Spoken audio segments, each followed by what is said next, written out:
मेरा कैलाश अधिपति, मेरा शंकर, मेरा शंभु, मेरा त्रिकालदर्शी, मेरा शिव जिस स्थान पर बैठा हुआ है उस स्थान पर दुनिया का कोई व्यक्ति बिना बुलाए जाता ही नहीं है। शंकर भी शमशान में अगर बैठे हुए हैं तो शिव जिसको बुलाएंगे वही शमशान तक पहुंच पाता है। उसी तरह शिव के धाम तक वही पहुंच पाता है जिसको शंकर ने आमंत्रित करा।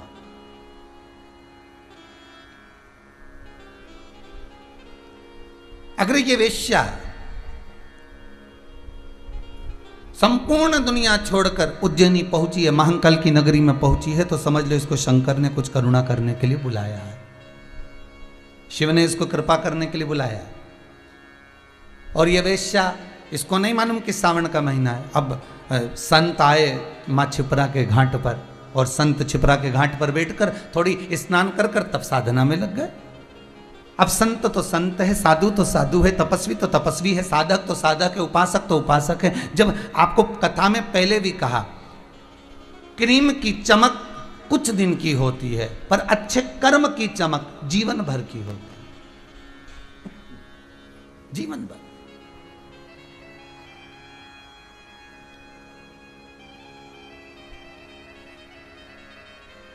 संत, ब्राह्मण, गुरुजन, साधुजन, तपस्वी जन और घर के जितने भगत, चाहे मेरी ये आस्था चैनल पर कथा सुनने वाली बुजुर्ग माताएं हों, चाहे ये बहुएं हों, चाहे ये बेटे हों, चाहे पिता हों, चाहे उनके बच्चे हों, जो भगवान की भक्ति में लगे हुए हैं, जो भगवान के भजन में लगे हुए हैं, जो भगवत चर्चा में लगे हुए हैं, जो भगवत स्मरण में लगे हुए हैं, दो व्यक्ति को देखना। एक जो कभी भगवान का भजन नहीं करता, जो कभी मंदिर नहीं जाता, जो कभी देव स्थान नहीं जाता, जो कभी तीर्थ नहीं जाता, जो कभी स्मरण नहीं करता, एक उसको देखिए, और एक जो भजन में डूबा हुआ है उसको देखिए। दोनों के चेहरे की चमक आपको अलग दिखेगी।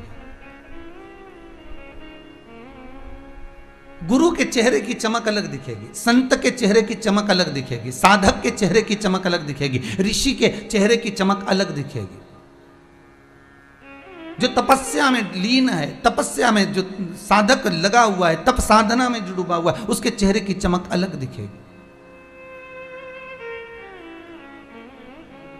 ये चमक, ये दमक, फुलवन में महक, सब कुछ सरकार तुम ही से है। जो कुछ है सब उसी की है।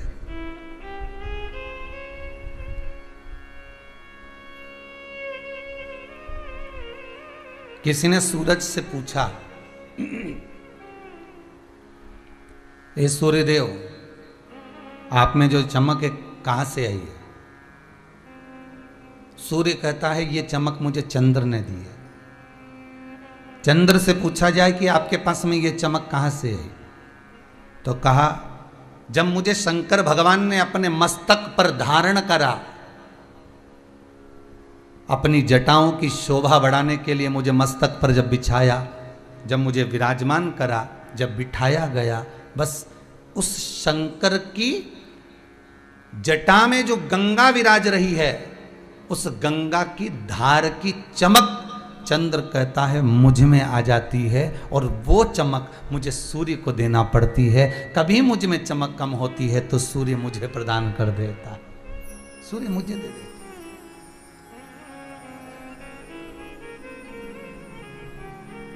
कितनी सुंदर बात कही।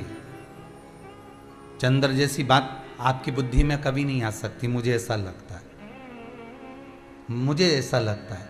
क्योंकि आपसे कोई पूछे साहब बड़े चमक रहे हो, क्या बात है, खूब बढ़िया जोरदार कपड़े वपड़े दिख रहे हैं, खूब जोरदार राशि ठाट दिख रहा है, खूब पैसा वैसा दिख रहा है, क्या बात है? तो आपके मुख से निकलेगा हाँ वो तो है ही सरी, आज मैंने खूब जोरदार क्रीम पोता है। कौन सा क्रीम लगाया? तो मैंने ये वाला लगाया। आज मैंने ये कपड़े पहने, और ये कपड़े कोई साधारण कंपनी के नहीं, एक नंबर ब्रांड के हैं। आप अपना बखान कर रहे, आप अपना बखान कर रहे। पर सूर्य से पूछा गया कि तुम्हें चमक कहां से आई, तो कहा चंद्र से मिली। चंद्र से पूछा गया तुम्हें चमक कहां से है, तो कहा देवाधिदेव महादेव की जटा में जो गंगा विराजमान है, उस गंगा की चमक मुझ में है, उसकी शीतलता मुझ में है। गंगा से पूछा, आप में इतनी चमक कहां से आ गई?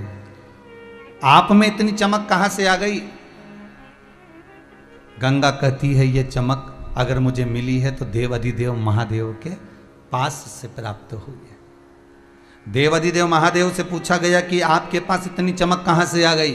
तो शंकर भगवान कहते हैं, ये सारी चमक जितनी भी है मेरे पास में, जिस नाम को मैं नित्य जपता हूं, मैं जिस नाम का स्मरण करता हूं, उस नाम ने मुझे प्रदान कर दी है। उस चमक वो नाम की है। तो सीधी सीधी बात है कि भगवान भी अगर चमक रहे हैं तो मंत्र के बल पर, नाम के बल पर, स्मरण के बल पर चमक रहे हैं, तो आप क्यों ना चमक सकते हो उस भगवान के नाम के बल पर,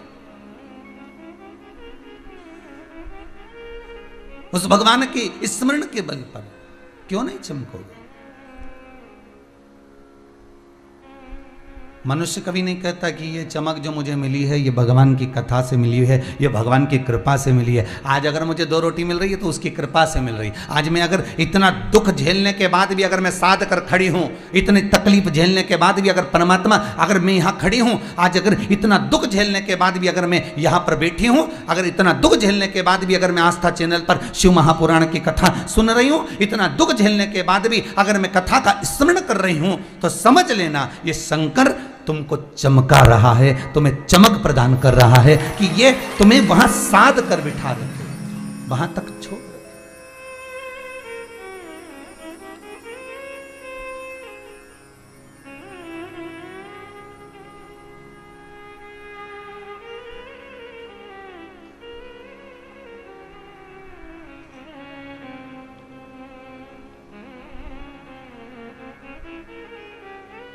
जब कथा चालू करी थी, हमने आपको पहले भी कथाओं में कहा कि हमारी इतना हमारे पास में नहीं था कि हम धोती भी बहुत चेंज कर सके। आप सीहोर के, आप कभी इधर आए कुबेरेश्वर धाम, तो एक आध बार सीहोर जाना, घूम कर आना, भ्रमण कर कर आना, सीहोर के लोगों से पूछना कि ये पंडित प्रदीप मिश्रा के पास में कुछ था। टीन के मकान में रहते, पिताजी चने का ठेला लगाते। वो ठेला भी कहीं रोड पर ज़्यादा खड़ा हो जाता तो कोई आकर रसीद फाड़ कर चले जाता, चालान बनाकर चले जाता। 200 रुपये 100 रुपये उसको देना पड़ते। शाम को जो धन मिलता उससे 5 बहन भाई हैं, उसका परिवार का भरण पोषण करना, पढ़ाई में लगाना। बड़ी मुश्किल से 2 धोती मिली थी। एक मेरे गुरुजी ने दी थी गुरु मंत्र लेते समय, और एक धोती एक माता ने दे दी थी। अब वो कथा चालू करी, धोती भी इतनी नहीं थी, वो धोती में लग गए फूल के दाग। अब धोती कौन बदले, क्या करा जाए? तब किसी एक माता ने सीख दी कि इस धोती को ले जाओ और गांधी रोड पर, हमारे यहाँ सीहोर में गांधी रोड है, उस गांधी रोड पर रंगरेज रहते हैं जो कपड़े को रंगते हैं, कपड़े में कलर करते हो, तो उसको दिया। हमने पूछा इससे क्या होगा, तो कहा ये जो फूल का दाग है ना, ये छुप जाएगा, रंग भी हो जाएगी, धोती भी नई हो जाएगी। अब उसके यहाँ धोती लेके पहुँचे, आज कथा याद आ गई तो बता दें। धोती लेकर पहुँचे तो उससे कहा भैया इसको रंगना है, तो उसने कहा दे। थोड़ा पैसा लिया, धोती को लिया तो उसने सरफ में गला दिया, गला के खूब कूटा धोती को। अब मन इतना कछोटे कि राम जी धोती ना फाड़ दे। अब बड़ी मुश्किल की तो 2 धोती, अब उसमें से भी एक ये पटक पटक के फाड़ देगा तो बची एक ही। अब एक ही में कथा कैसे हो? तो महाराज धोती उसने सरफ में गलाई, धोई, खूब निचोई, और निचोड़ने के बाद फिर रंग में डाली, और रंग में डाली, फिर उस पर जो रंग चढ़ा तो उस पर जोरदार रंग चढ़ गया। फिर वो धोती खूब चली और खूब जोरदार चली महाराज, फिर रंग नहीं छूटा। अच्छा, जितनी बार छूटा उतनी बार दूसरे कपड़े को भी उसने रंग दिया, धोती में फिर गजब रंग चढ़ाया।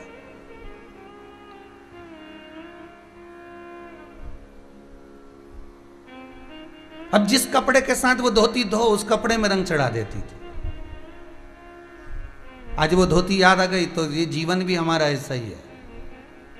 किसी सदगुरु की शरण में जब जाओ, शंकर के मंदिर में जब जाओ, शिव की शरण में जब जाओ, तो ये समझ कर जाना कि हम धोती हैं और ये रंगेगा तो रंगने से पहले धोएगा जरूर, मतलब पछटेगा, दुख देगा, तकलीफ देगा, कष्ट देगा, रगड़ेगा, सरफ में डालेगा, भिंगोएगा, तब निचोएगा, दुनिया का सारा दुख भगवान देगा, तब जाकर भक्ति का रंग ऐसा चढ़ा देगा, फिर जिसके साथ जाओगे उसको भी रंगीन बना दो, फिर रंगेगा।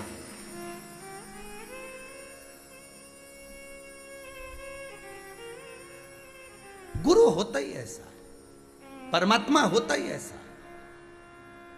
और मैं किसी की बात करूं ना करूं, पर मेरा शंभू तो ऐसा ही है। पहले खूब पछकता है, वो कहता है पहले दुनिया भर के हाथ पर जोड़िया, तेरे को तेरी जिससे अच्छी पटे पहले उसको पटा के आ जा, इसके बाद मेरे पास आना। जब कहीं से काम नहीं हो, सारी दुनिया में माथा रगड़ के आ जाए, सबके धोख लगाया है, सबके हाथ पैर जोड़िया है कि साहब तकलीफ है ने, तकलीफ है ने, माफ जाओ, तो इनके माता जी आए न, उनके पिताजी आए न, उनके बेरू जी आए न, उनके काका जी आए न, उनकी काकी जी आए ने, जितना के घूमना वाला के पास है सबके पास घूमिया, नारियल फोड़ फोड़ के आ जा ने, चना चिरौंजी भी धोख लगाया।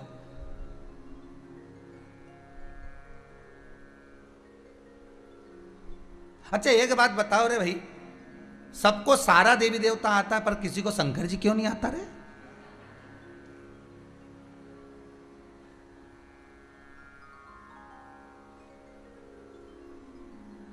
और कहीं का कह दे कि इनके शंकर जी आता है तो तुम कुछ मत करना, एक बोरी धतूरा ले जाके पटक देना, इनके शंकर जी आए ने पर डाल दो। और जो शंकर जी यहीं छात रखे तो भाई तो उसका शंकर जी के शंकर जी इसलिए तो नहीं आए क्योंकि नहीं तो एक आध बब्बा छोड़िया।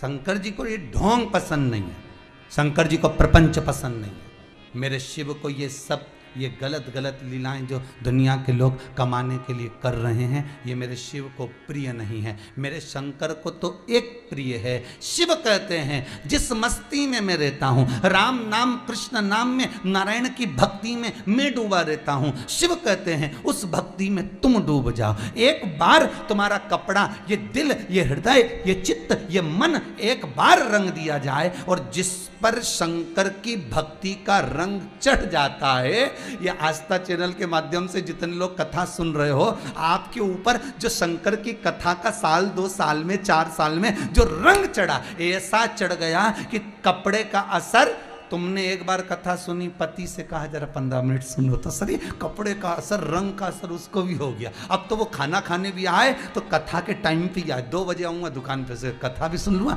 खाना भी खा लूंगा और आराम करके फिर चला जाऊंगा। अच्छा नौकर भी होशियार, नौकर के छुट्टी मुझे 2 बजे ही दो, क्योंकि इसकी पत्नी ने भी इसको रंग चढ़ा दिया, तो वो के मैं भी 2 बजे जाऊंगा। तो पति के सेठ जी के काय को 2 बजे जाएगा, मैं 2 बजे जाऊंगा, नहीं मैं भी 2 बजे जाऊँ। तो इन्होंने विचार करा 2 बजे से 5 बजे तक जरा 2 घंटा ठीक है, दोपहर का टाइम देखा जाए। चलो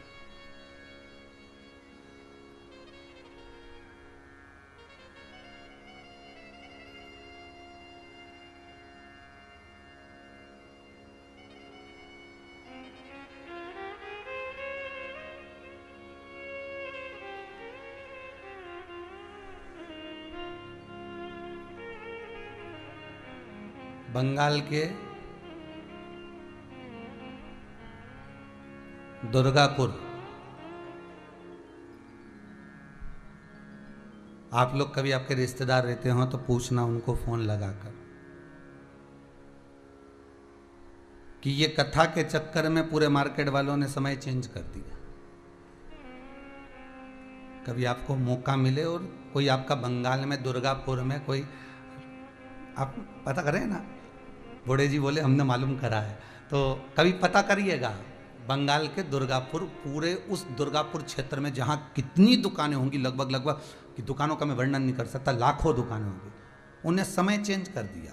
2 बजे से 5 बजे तक कथा आती है तो सारी दुकानों की शटर नीचे, 5 बजे के बाद मार्केट चालू, रात को 11-12 बजे तक मार्केट खुलेगा और भीड़ भी अपार। शाम के समय सब फ्री, कथा भी सुन ली, आनंद चित्त वृत्ति में लगा हुआ है। इस शिव महापुराण ने केवल एक व्यक्ति को नहीं बदला है, शिव महापुराण ने कई कई लोगों की बस्तियों को बदल दिया है।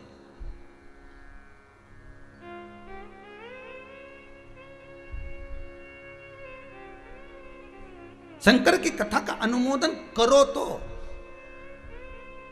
जो इस रंग लगी धोती के चक्कर में जितने कपड़े पड़े वो उसी कलर के होते चले गए। कभी कभी तुम्हारे साथ भी ऐसा हुआ होगा, कोई कपड़ा कलर छोड़ता है तो उसके साथ में दूसरा कपड़ा रख दो, वो उसी कलर में हो जाता है, कलर चढ़ता गया।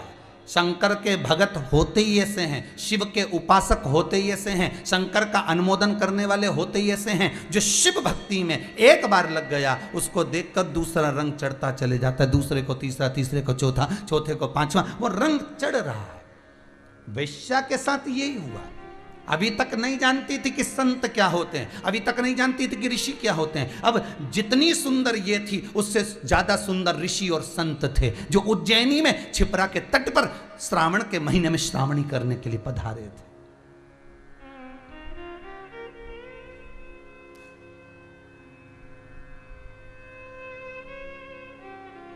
उस उज्जैन नगरी में श्रावण के महीने में संत एक जगह बैठकर तप करते और 12 शिव स्थानों का दर्शन करते। सावन का नियम है, श्रावण महीने का एक नियम है, शायद आपको भी मालूम होगा, अगर नहीं मालूम होगा तो पुराने समय की बात याद रखना। श्रावण के महीने में शंकर जी के मंदिर में झांकी सजती थी। किस किस को याद है? वो सब जितने आस्था पर कथा सुन रहे हो, फेसबुक यूट्यूब पर सुन रहे हो, याद करिए। श्रावण के महीने में मंदिर मंदिर में शंकर के मंदिरों में झांकियां सजती थी। मट्टी का शिवलिंग बनता था, उसका श्रृंगार होता था। कभी कोई श्रृंगार करते थे, कभी कहीं झूला लगा देते थे, कभी कभी कोई श्रृंगार करते थे, कभी फूलों का, कभी किसी चीज का, कभी किसी चीज का श्रृंगार करते थे। और बच्चे थे अपन सब छोटे थे, अपने माता पिता का हाथ पकड़कर शंकर जी के मंदिर में श्रावण के महीने में दर्शन करने जाते थे। श्रावण के महीने में दर्शन करने जाते थे। उस समय हमारे मन में कोई प्रश्न नहीं जागा, पर आज हमारे मन में एक प्रश्न जागता है कि हमारे माता पिता श्रावण के महीने में मंदिर मंदिर दर्शन कराने क्यों ले जाते थे? हमारे माता पिता मंदिर मंदिर दर्शन कराने के लिए शिव के मंदिर क्यों लेकर जाते थे? और ले जाना होता था तो सुबह ले जाते, पानी चढ़ाने के लिए, जल चढ़ाने के लिए, धतूरा चढ़ाने के लिए, बेलपत्र चढ़ाने के लिए। पर शाम के समय जब अंधेरा होता, हाथ पकड़ा बच्चों का, साइकिल पर बिठाया ना बिठाया, पैदल लेकर चले, मंदिर मंदिर शंकर के दर्शन करने के लिए जा रहे हैं। क्यों? क्योंकि श्रावण के संवाद को स्कंद पुराण में स्पष्ट कहा गया कि श्रावण के महीने में जो व्यक्ति 12 शिवलिंग का अपने ही गांव, अपने ही नगर, अपने ही क्षेत्र के 12 शंकर मंदिर का दर्शन प्रतिदिन करता है, शिव उसका मनोरथ पूर्ण करने के लिए गौरा महारानी और गणेश जी को लेकर सम्मुख में खड़ा मिलता है। ये श्रावण की कथा स्वयं स्कंद पुराण वर्णन करती। हम रोज नहीं जा सकते, परंतु सोमवार के सोमवार तो जा सकते हैं। और हम दर्शन करने नहीं जा सकते तो कम से कम एक नियम तो बना सकते हैं कि श्रावण के महीने में, अभी ये वेश्या के जीवन को संवारने की जो चरित्र है यहाँ, ये कोई साधारण नहीं हो सकता।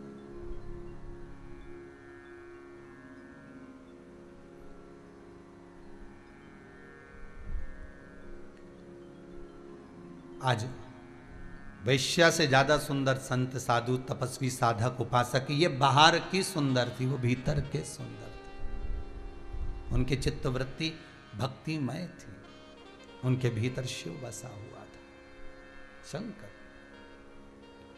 वैश्या ने एक ऋषि को देखा, कितने सुंदर, छिप्रा महारानी के जल का तेज पुंज उस ऋषि के चेहरे पर चमक रहा था।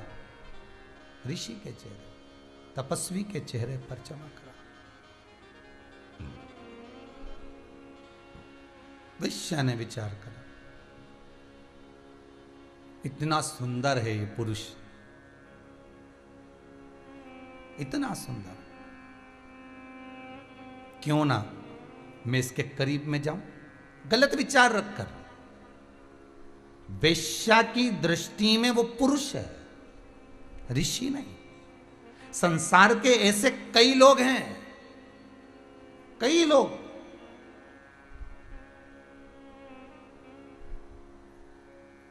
जो 56 भोग, अन्नकूट, भंडारे का भोजन आश्रम का भोजन, मंदिर देवालय का भोजन जब ग्रहण करने के लिए जाते हैं तो भी उसमें विचार करते हैं, वाह क्या जोरदार पूड़ी बनी है, क्या जोरदार सब्जी बनी है, इसमें थोड़ा सा नमक और डलना था।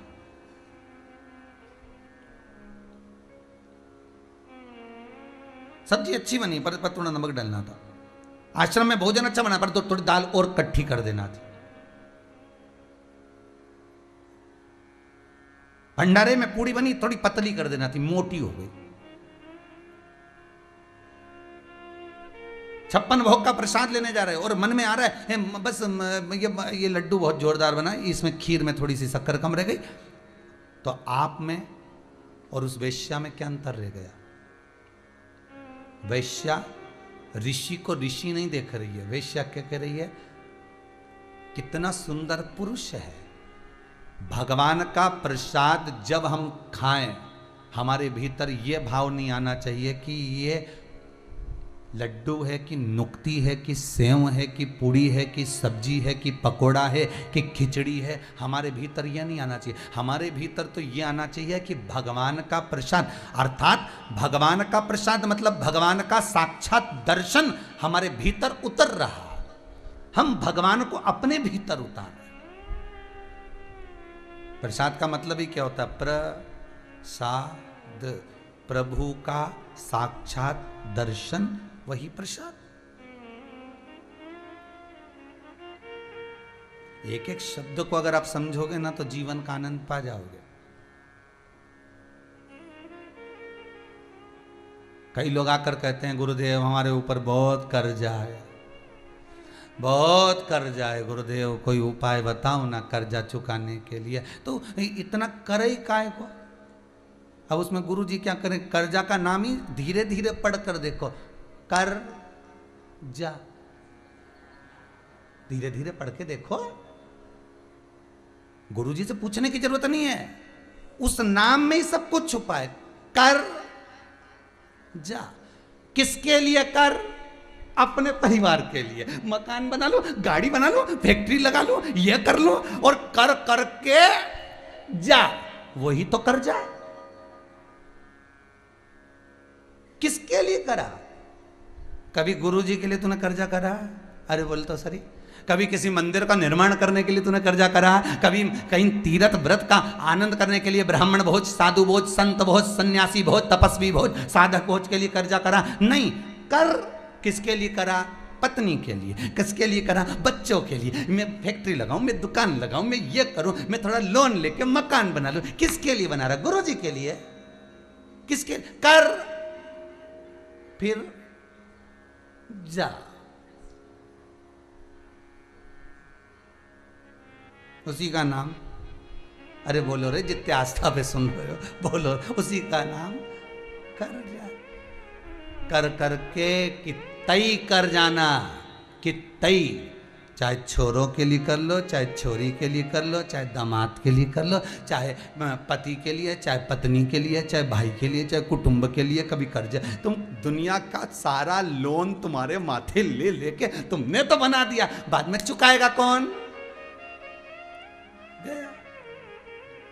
इतना कर्जा हो गया गुरुजी, अब तो जाऊं, ऐसा लग रहा है कि सुसाइड कर लो। तो हमने कहा बिल्कुल कर ले, उसमें टेंशन क्या है। पर मरने से पहले एक बात अच्छे से सुन ले, जिनके लिए करा है, जिनके लिए करा है, एक बार उनसे तो बात कर ले कि अब मेरे को देखो 5 लाख का कर्जा हो गया, मैंने ये फैक्ट्री बनाई थी, मैंने दुकान बनाई थी, घर बनाया था, मैंने जमीन जायदाद बनाई थी। पहले इनसे बात कर कि तुम्हारे पास में कितनी कितनी रकम रखी, सब हाथ निकालो, अपने अपने हार निकालो, ने पाटली निकालो, ने जेवर निकालो, ने पायल निकालो, सब बेच दे, अब भी कर्जा चुक जा। पर कोई देगा? अरे बोलो तो सही, नहीं देगा। सब सोचेंगे अब तो तू जा, कर करके मर जा, बस यही कर जा।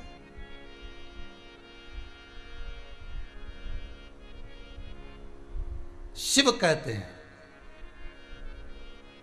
कर्जा हो भी गया तो चिंता नहीं करना, शमी का पत्ता शहद में डुबो, श्रावण के महीने की 10वीं तिथि, कौन सी? श्रावण के महीने की 10वीं तिथि, एकादशी के एक दिन पहले श्रावण महीने की 10वीं तिथि को शमी के पत्ते को, चाहे 21 हो, 11 हो, 51 हो, उसको शहद में डुबोकर शंकर भगवान के शिवलिंग पर उसको श्रृंगार करो। केवल चढ़ाना नहीं है, जब शहद में डूब जाएगा तो वो चिपक जाएगा। शिव का श्रृंगार करो। क्या होगा इससे? तो लिंग पुराण कहती है, नर्मदा पुराण कहती है, शंकर का जब हम शमी के पत्ते को शहद में डुबोकर श्रृंगार करते हैं, शंकर कहते हैं इसने मेरा श्रावण महीने में श्रृंगार करा है, तो क्यों ना मैं भी इसका धन का श्रृंगार कर कर इसको कर से मुक्त कर दूं, तब कर जा चुका, तब कर्जे से मुक्ति होती है। ये केवल श्रावण के महीने में किया जाता है, इसके सिवा कहीं कोई महीने में नहीं कर सकते आप इसको। और नहीं तो बाद में कहोगे कि हमको हर महीने, तो उस महीने में कर लो। केवल श्रावण की 10वीं, चाहे उजाले की कर लो चाहे अंधेरी की कर लो, एक ही बार करना है। 2 10वीं पे भी नहीं करना है। श्रावण महीने की 1 10वीं पर अगर आपने इस 10वीं पे कर लिया तो अगली पे मत करना, अगली पे करा तो इसमें नहीं करा तो कोई बात नहीं, एक पर करना है बस, 1 10वीं।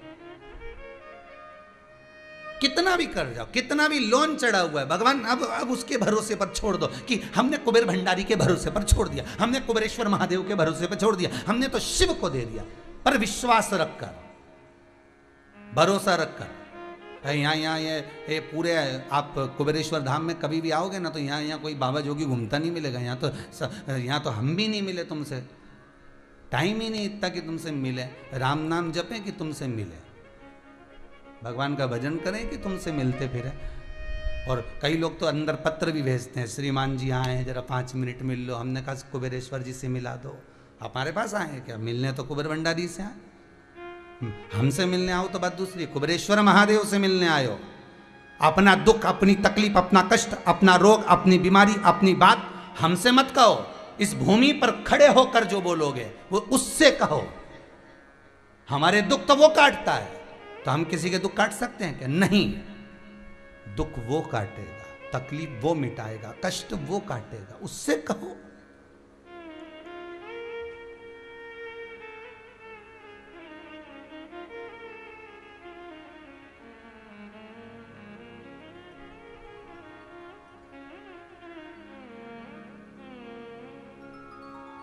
उसके भीतर बात।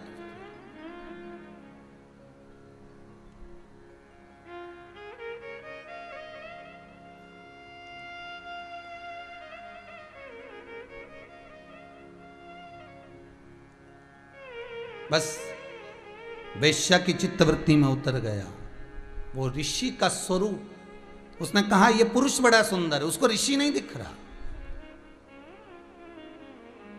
भगवान का प्रसाद उसी को दिखता है जिसके भीतर प्रभु विराजमान होता है, तो उसको प्रसाद दिखेगा।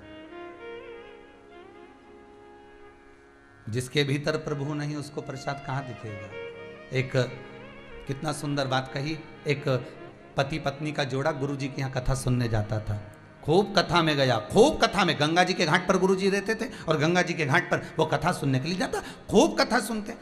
उनका एक पुत्र था, एक बेटा।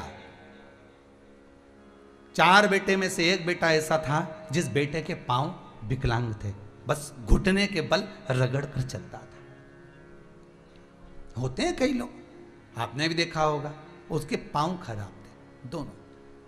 गुरु पूर्णिमा का दिन जब निकलते निकलते उन्होंने कहा हम तो गुरु जी के आश्रम से जाएंगे ही नहीं, यहीं सेवा करेंगे, यहीं पर विराजमान होंगे। समय निकलता गया। गंगा जी के घाट पर गंगा दशहरे का उत्सव आ गया। गंगा दशहरे का जब उत्सव आया, खूब भीड़ पड़ी, अपार। गुरु जी के आश्रम में ढेर भीड़ पड़ी। और उसी में जो व्यक्ति इतने महीने से रह रहा था, उसी व्यक्ति ने आज गंगा दशहरे के दिन गुरु जी से प्रश्न किया, गुरुदेव हमें सेवा करते हुए आज कम से कम 20 साल हो गए, आपके यहाँ आते हैं, सेवा करते हैं गुरुदेव। गुरु जी बोले हाँ, मेरा बेटा जिसके पांव खराब हैं वो भी सेवा करता है, रगड़ रगड़ कर झाड़ू लगाता है, बुआरी लगाता है, कभी कभी फूलों की माला बना देता है, उसके पांव खराब हैं गुरुदेव। हाँ गुरुजी एक प्रश्न करना है। गुरुजी बोले बोलो क्या प्रश्न करना है? प्रश्न केवल इतना सा है गुरुदेव कि जब हम इतनी सेवा करते हैं इतनी आराधना करते हैं, इतनी आपकी चाकरी करते हैं, भगवान की भक्ति में 20 साल से लगातार जुड़े हुए हैं, हम मंदिर जाते हैं। कई बार आपके सामने भी प्रश्न आता होगा, मैं मंदिर जाती हूँ, अगरबत्ती लगाती हूँ, धूप बत्ती लगाती हूँ, दिया लगाती हूँ, पानी चढ़ाती हूँ, जल चढ़ाती हूँ, पंचामृत स्नान कराती हूँ, शंकर जी को बेलपत्र चढ़ाती हूँ, शंकर जी का अनुमोदन करती हूँ, भगवान ठाकुर जी की सेवा करती हूँ, घर में पूजन पाठ कोई नहीं करता, मैं जितनी करती हूँ, उसके बाद भी दुख क्यों? उस व्यक्ति ने भी यही कहा कि मैं इतना करता हूं, मेरी पत्नी इतना करती है, मेरा परिवार इतना करता है, खूब गंगा में डुबकी लगाए, खूब स्नान, खूब पूजन करे, इसके बाद आखिर क्या कारण है कि मेरे बेटे को रगड़ कर चलना पड़ता है, उसका पांव बेकार हो गया, मैंने कौन सा पाप करा था?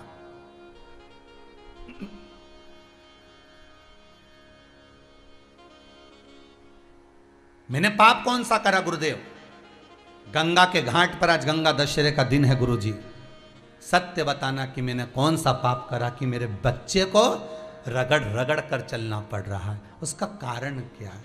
इतने में गुरुजी बोले, अगर इतनी पब्लिक में हजारों लोग गुरु दीक्षा लेने आए हैं, हजारों लोग गंगा नहाने आए हैं, इसने एकांत में प्रश्न नहीं करा, प्रश्न भी करा तो इतने लोगों में प्रश्न करा, उत्तर नहीं दूंगा तो आज बात रह जाएगी। अगर अकेले में प्रश्न करता तो मैं उत्तर नहीं देता, क्योंकि इसका दिल दुखेगा। कई प्रश्न चेलों के, कई प्रश्न शिष्यों के ऐसे होते हैं जिसका उत्तर गुरु नहीं देते, क्योंकि गुरु को मालूम है इसका मन दुख जाएगा। सत्य बोलेगा गुरु और मन दुखेगा आपका।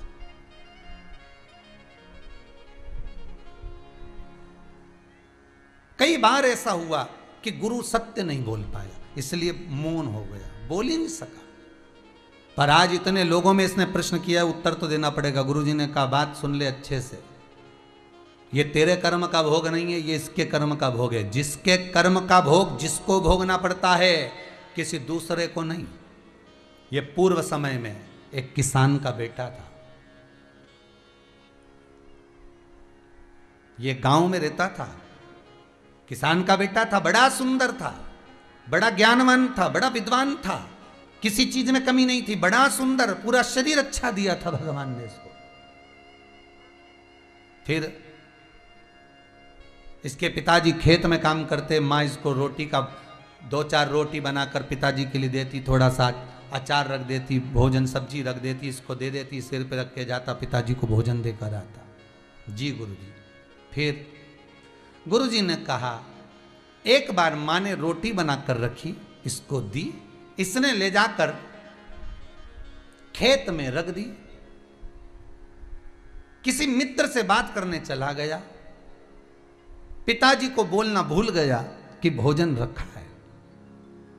फिर गुरुजी बोले, इतने में ये मित्र से मिलने गया, एक कुत्ता आया और उसने उस रोटी को खा लिया, बर्तन को चाटा, रोटी को पाया, रोटी को खाया, पूरी रोटी जब वो खा गया, इसको क्रोध आ गया, ये आया दौड़कर, एक लोहे की छड़ी पड़ी हुई थी, उस छड़ी से इसने कुत्ते के पांव में मारा, वो 2 पांव में कुत्ते के लगा और कुत्ते का पांव टूट गया। वो पूरा जब तक जिया रगड़ रगड़ कर चला, अपने पांव से मोहताज होकर 2 पांव से चलता रहा, 2 पांव रगड़ रगड़ कर अपनी जिंदगी को कोसता रहा। बस उसी कुत्ते की बद्दुआ इसको लगी, उसको चोट दी थी, इसलिए जन्म के बाद इसको चोट मिल गई। कर्म का भोग है, भोगना तो पड़ेगा, भोगना पड़ेगा। सीता जी ने एक चिड़िया को कैद में रखा था तो जानकी जी को कैद में रहना पड़ा था। राम जी ने छुपकर बाण मारा था बाली को तो कृष्ण अवतार में छुपकर बाण मारा गया भगवान कृष्ण के चरणारविंद में।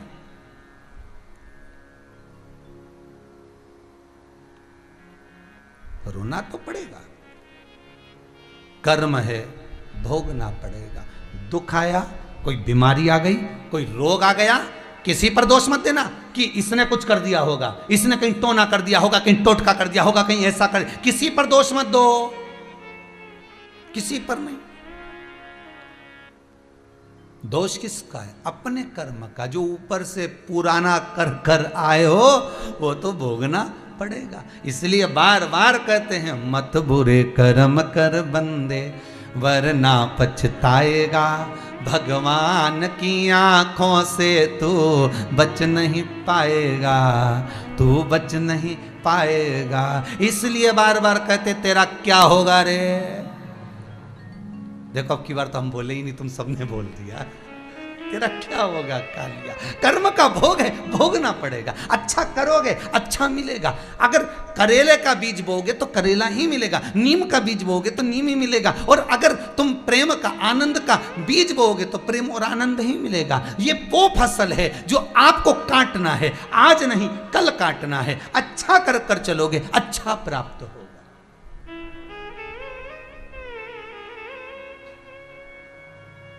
कुछ अच्छा कर कर चलो।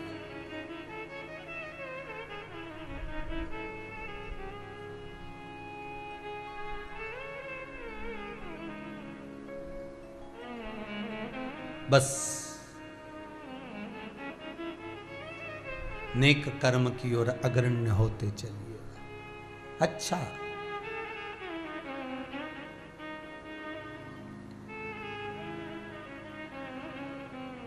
कोई बीमारी बड़ी आ गई, कोई रोग बड़ा आ गया, किसी पर दोष मत देना कि इस पर दोष है। नहीं नहीं, दोष हमारे कर्म का है। पूर्व में किसी को दुख दिया, आज मिल रहा है, हो सकता है। अपना सोच कर चलिए। तो किसी ने पूछा इस कर्म के भोग को कम करने के लिए क्या करना पड़ेगा। तो कर्म का भोग कब कम होता है? शिव महापुराण की कथा कहती है जब हम भगवान की शरण, गुरु की शरण जाएं और उस भगवत चर्चा में, शिव महापुराण में, भगवान की भक्ति में जब हम डूबते चले जाते हैं तो जितना कर्म में लिखा होता है वो कटना चालू हो जाता है। जल्दी से जल्दी अगर हमारे पाप कर्म ज़्यादा बढ़ गए, नुकसान हो रहा है, घाटा लग रहा है, व्यापार नहीं चल रहा, व्यवसाय नहीं चल रहा, जगह जगह पर तकलीफ आ रही है, दुख पर दुख आ रहा है, कुछ मत करिए, शंकर के भजन में लग जाओ, शिव के अनुमोदन में लग जाओ। एक लोटा पानी भरो, कहीं एकांत का शिवलिंग ढूंढो, जिस शिवलिंग पर कोई नहीं जाता हो, जिस शंकर के दरवाजे कोई नहीं जाता हो, जिस मंदिर में कोई झाड़ू न लगाता हो, उस जगह पर तुम जाओ, उस जगह पर तुम पहुंचो। अरे हमारे पुराने पुराने ऋषियों को उठाइए, संतों को उठाइए, जहां भीड़ होती थी वहां तब करते थे क्या वो? अरे बोलो तो नहीं। जहां पर सब रहते थे वहां साधना करते थे क्या? नहीं, एकांत में जाते थे, कहीं एकांत में, बहुत दूर जहां कोई पहुंच ना पाए, ऐसी जगह पर जाकर तब साधना करते थे। शिव महापुराण भी तो वही कहती है, लिंग पुराण भी वही कर रही है, नर्मदा पुराण भी वही कर रही है, गरुड़ पुराण भी वही कर रही है, गर्ग संहिता भी वही कर रही है, नारद पुराण भी वही कर रही है, कुर्म पुराण भी वही कर रही है कि एकांत में जाइए, जिस शिवलिंग के पास में कोई ना जाता हो, जिस शिवलिंग के पास कोई झाड़ू ना लगाता हो, जिस शिवलिंग के मंदिर में कोई पोछा ना लगाता हो, तुम उस मंदिर में जाओ और उस मंदिर में सेवा करो, उस मंदिर में बुआरी काढ़ो, उस मंदिर में सफाई करो, उस मंदिर में शंकर का श्रृंगार करो। कुछ भी नहीं है तुम्हारे पास में, पत्तियां तोड़कर चढ़ा दो, किसी भी वृक्ष की, किसी भी जगह की। करके तो देखो 2-3 महीना, 2-3 महीना करने में क्या जाता है? फिर अंदाजा लगाना कि पुराण झूठ बोल रही है कि सियोर वाला महाराज झूठ बोल रही है। अगर तुम्हारा काम नहीं हो, तुम अगर शंकर जी के मंदिर में झाड़ू लगाओ, पोछा लगाओ, शंकर जी के मंदिर में तुम जल चढ़ाओ, धतूरा चढ़ाओ, पूजन करो, पाठ करो, शिव जी की आराधना करो, अर्चना करो, निवेदन करो, और जब तुम्हारा काम ना हो, 3 महीने एकांत के शिवलिंग के पूजन करते हो, एकांत में जो शंकर जी का शिवलिंग है उसकी आराधना कर रहे हो, और उसके बाद भी तुम्हारा काम नहीं हो, तो फिर तुम जान लेना कि भाई झूठ बोल रहे हैं कि सियोर वाला महाराज तो यूं ही झूठ बोले। बताओ, फिर या तो पुराण या फिर मानो। ना पुराण झूठ कहती है, ना ये व्यासपीठ झूठ कहती है। सेवा का फल दुनिया में ऐसा कोई नहीं जिसको नहीं मिलता। सेवा का फल अवश्य मिलता है। इसलिए पूरी दुनिया में जितने राम के मंदिर नहीं, उससे ज़्यादा हनुमान के मंदिर हैं। तुम्हारे गांव गांव में हनुमान के 8-10 मंदिर मिल जाएंगे। पीपल के पेड़ के नीचे हनुमान जी, बड़ के पेड़ के नीचे हनुमान जी, जहाँ देखो हनुमान जी। राम जी मिलेंगे क्या? नहीं। गांव गांव में राम का मंदिर नहीं मिलेगा। बड़े बड़े शहरों में जगह जगह चले जाओ, तुम्हें अगर पूरी पृथ्वी पर सबसे ज्यादा मंदिर मिलेंगे तो हनुमान जी के मिलेंगे। जितने राम के मंदिर नहीं उतने हनुमान के हैं। तो इतने मंदिर राम के बनना थे तो हनुमान के क्यों बने? उसका कारण केवल एक है, हनुमान जी ने राम जी की इतनी सेवा करी, इतनी सेवा करी कि भारत की भूमि पर सेवा पूजा गई। इसलिए हनुमान की सेवा ज्यादा होती है, पूजन ज्यादा होती है, क्योंकि राम की सेवा करी है हनुमान जी। सेवा करने वाला जगत में पूजाता है। आप भी करो, आप भी शंकर की सेवा करो, आप भी भगवान की सेवा करो, एकांत में जाकर कहीं सेवा में लगो तो सही। सेवा का फल ना मिले तो बताना।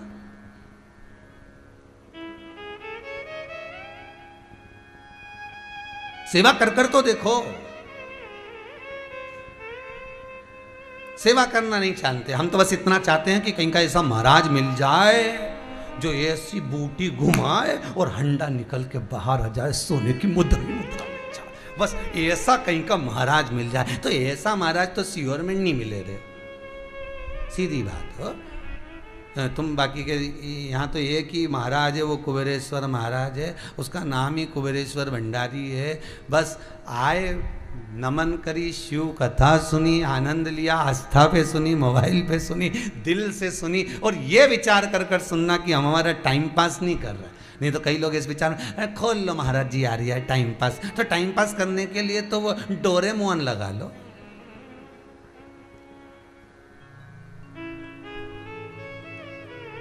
रिमोट तो तुम्हारे हाथ में। जब महाराज से बोर हो, तुम्हें लगे कि अब टाइम पास, तो तुम तुरंत वो चैनल चेंज कर दो, दूसरा महाराज आ रिया होगा। खूब सारे धार्मिक चैनल है, इतने सारे धार्मिक चैनल, इतना सारा महाराज सब आ रिया है। और अब तो इतना सारा महाराज सब भागवत छोड़ी ने शिव पुराणी करी रिया है। तुरंत चेंज कर दो, तुम तो तुरंत नहीं सुनना। हमें तो बोर हो रहे तो अपने अब तो तुम ये मत सोचना कि टाइम पास करना। टाइम पास करना है तो दूसरा चीज देखो। यहाँ तो यहाँ शिव को जोड़ना है, यहाँ टाइम पास नहीं करना है। यहाँ तो घड़ी सुधारने की बात चल रही है साहब, कंपनी का माल है। यहाँ तो हमारा जो समय बेकार चल रहा है उसको संवारना है, ये तीसरी लहर नहीं आ जाए।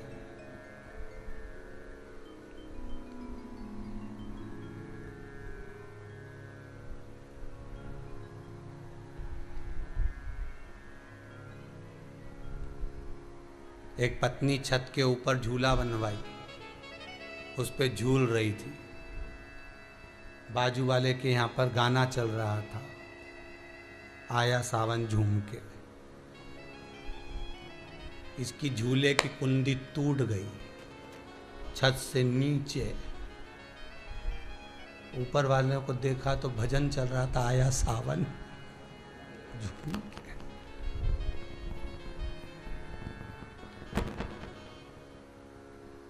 चित्त वृत्ति में, स्मरण में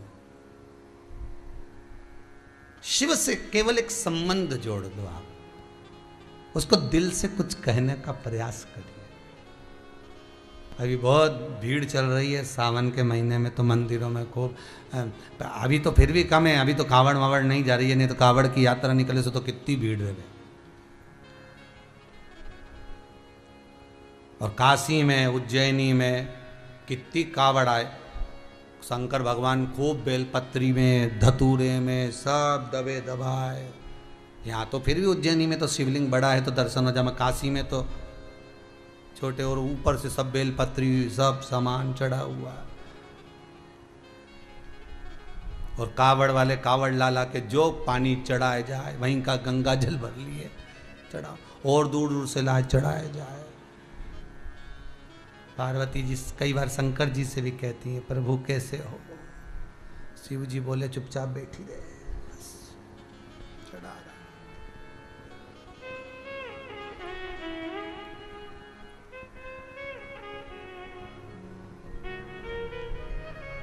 चले जा रहे।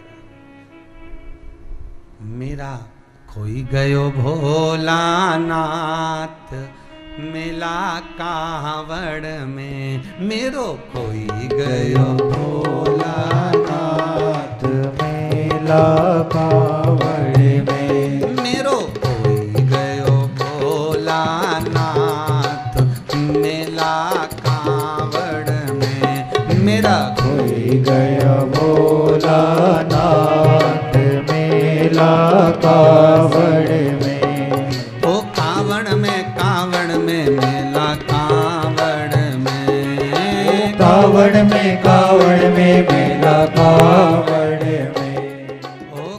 कावड़ में मेला कावड़ में, कावड़ में मेला कावड़ में, मेरो भोलानाथ मेला कावड़ में, मेरो होई गयो भोलानाथ मेला कावड़ में। जय हो।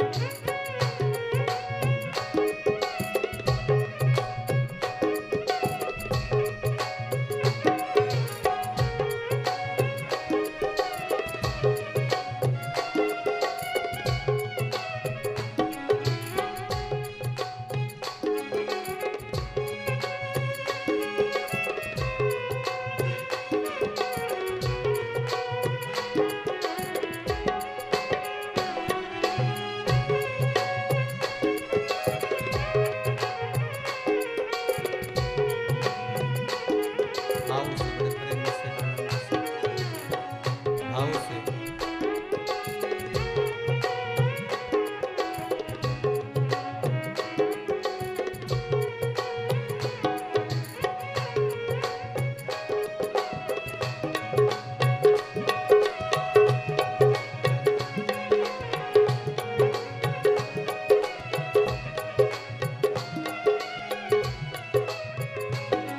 ओ जेठ मेरा बोले जेठानी मेरी बोले, जेठ मेरा बोले जेठानी मेरी बोले, ओ जेठ मेरा बोले जेठानी मेरी बोले, जेठ मेरा बोले जेठानी मेरी बोले। चल चल री बउआ साथ मेला कावड़ में, चल री बहुआ साथ मेला कावड़ में, मेरा भोलानाथ मेला कावड़ में, मेरा होई गया भोलेनाथ मेला कावड़ में। ओ कावड़ में मेला कावड़ में, कावड़ में मेला कावड़ में, ओ कावड़ में मेला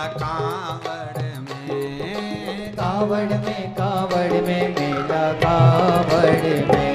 मेरा कोई गयो भोलानाथ मेला कावड़ में, मेरा होई गया भोलानाथ मेला कावड़ में। जय हो।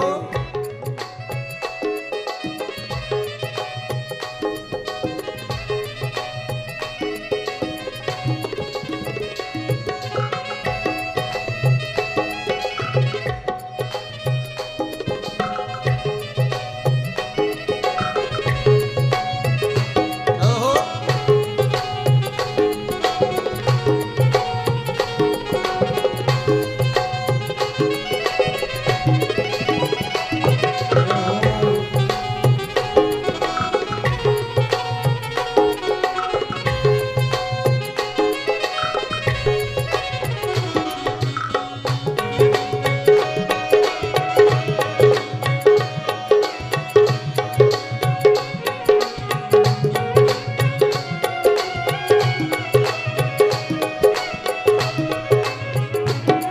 ओ देवर मेरा बोले देवरानी मोरी बोले, देवर मोरा बोले देवरानी मेरी बोले, ओ देवर मोरा बोले देवरानी मेरी बोले, देवर मोरा बोले देवरानी मोरी बोले। चल चल री भाभी साथ मेला कावड़ में, चल चल री भाभी साथ मेला कावड़ में, मेरा कोई गयो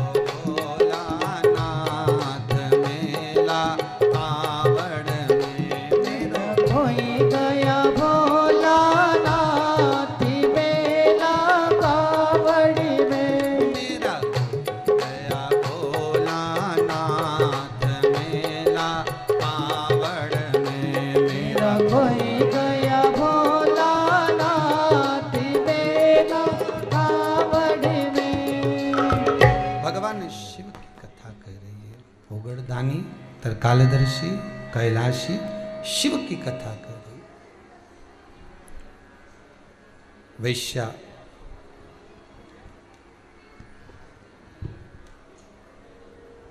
मुनि का दर्शन, ऋषि का दर्शन करती है और विचार करती है कि कितना सुंदर पुरुष है, कितना सुंदर पुरुष है। और ये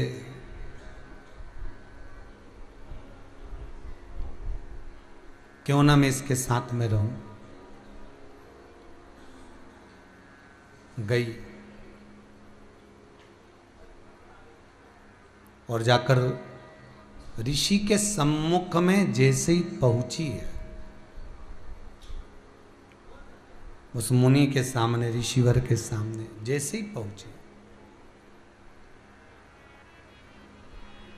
बस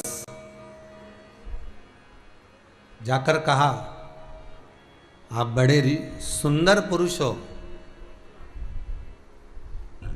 उज्जैन नगरी में रहने वाले वो संत, वो साधु, वो तपस्वी, वो साधक, वो उपासक, वो ऋषिवर, आप बड़े सुंदर हो, मैं आपके साथ में रहना चाहती हूं। ऋषि ने कहा, एक काम करो, पहले छिपरा जी का स्नान कर आओ, उसके बाद फिर आ जाओ। अब वैश्या के मन में छिपरा स्नान का कोई भाव नहीं था, पर ऋषि के कहने पर, अर्थात पुरुष के साथ रहना था, इसलिए जो छिपरा जी में स्नान करने के लिए गई, जब निकल कर आई तो आने के बाद जैसा उसका स्वरूप था उससे वो विपरीत थी।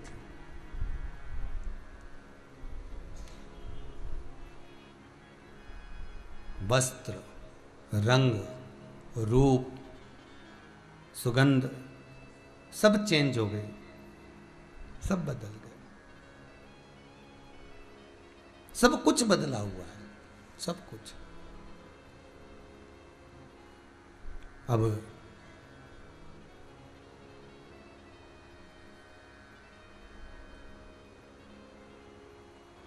आंखों में जल भरा हुआ था उस वैश्या के। ये मेरे शरीर को हो क्या गया? ऋषि कहते हैं, पुरुष को पाने का भाव जागृत हुआ था केवल इस काया के बल पर, इसलिए यह काया छिन्न हो गई छिपरा के तट पर। अब क्या कर सकती हूं मैं? ऋषियों ने कहा, एक काम करो, शंकर का अनुमोदन करो, शिव का स्मरण। क्या करना पड़ेगा? श्रावण के महीने में 1 लोटा पानी भरो और उस जल को लेकर शिव के धाम तक जाओ, शंकर को समर्पित करो, तुम्हारी पुनः वही काया फिर प्राप्त हो जाएगी, पुनः वापस। ठीक है। शिव पुराण कहती है, पूरे सावन के महीने में, पूरे श्रावण के महीने में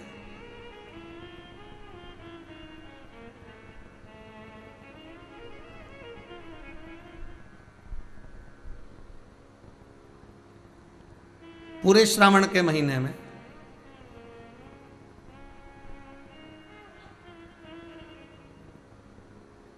वो जल लेकर जाती है,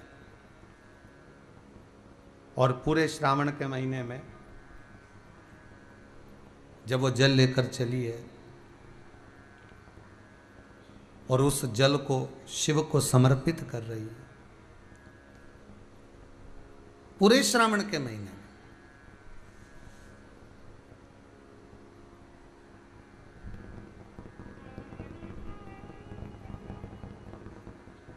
जब वो जल लेकर जा रही है और उस जल को समर्पित कर रही है, पूरे श्रावण के महीने में शिव प्रसन्न हो जाते। और शंकर भगवान जब प्रसन्न हुए, शिव जब प्रसन्न हुए, आनंदित हुए, तब बाबा भूत अधिपति भूतेश्वर भगवान शंकर, करुणा सागर शिव कृपा कर दी है और वैश्या से कहा अब तो इस योनि से छूटेगी। और इस योनि से छूटकर तू पुनः इसी उज्जैनी में, इसी छिपरा के तट पर भगवती स्मरण में, शिव भक्ति में डूबी रहे।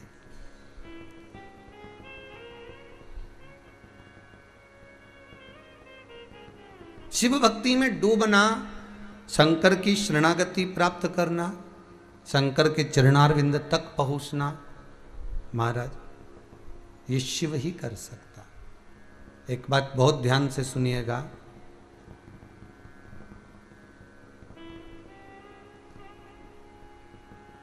अपने जीवन में उतारिएगा कि फिर वही बात कहें कि 2 कदम भी अगर आप चल कर जा रहे हो, 2 कदम भी अगर आप चल कर जा रहे हो, तो वो 2 कदम भी अगर आपको कोई चला रहा है तो वो शिव ही चला रहा, केवल शंकर,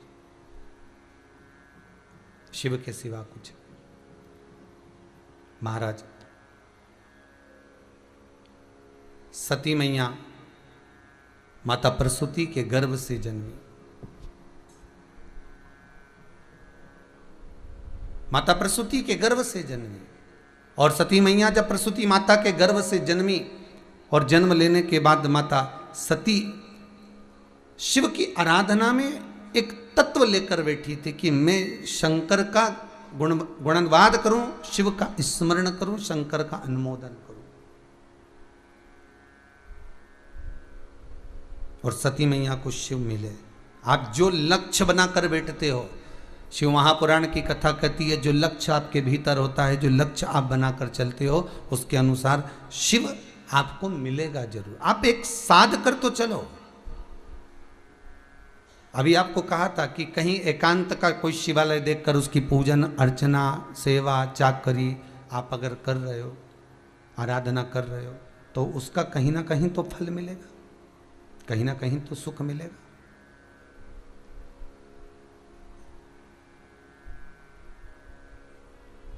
वो फल अवश्य प्राप्त होगा। जैसे ये सोनम जी, विजय जी, बोड़े परिवार ये आए थे और बाबा देवादिदेव महादेव की इस धरा पर आकर उनके मन में भाव जागृत हुआ कि एक बार शिव महापुराण की कथा शंकर जी कैसे भी करा दे। तो बाबा मौका मिला और बाबा ने कराया। ये शिव की आराधना से प्राप्त हुआ है, शंकर की आराधना बगैर नहीं मिल सकता। कहीं ना कहीं शिव आपके भीतर 3 महीने में कहीं ना कहीं शिव बाबा किसी ना किसी रूप में कहीं करुणा करा होगा, तब जाकर ये पावन कथा प्राप्त हुई। और हम तो आप सबसे निवेदन करेंगे, जितने आस्था चैनल के श्रोता हैं, जितने कथा को सुनने वाले हैं, सबसे निवेदन यही है कि आप भी बाबा से विनती जरूर करना कि बाबा भले तुम पटक लो, धो लो, निचोड़ लो, पर निवेदन केवल इतना है कि एक बार इस मन पर, इस बुद्धि पर, इस चित्त पर अपना रंग जरूर चढ़ा देना। और वो रंग एक बार चढ़ गया तो संसार के सबको वो रंग चढ़ ही जाएगा, ये पक्का है। आप उसको चढ़ाने का प्रयास जरूर करना, बस वो चढ़ जाए।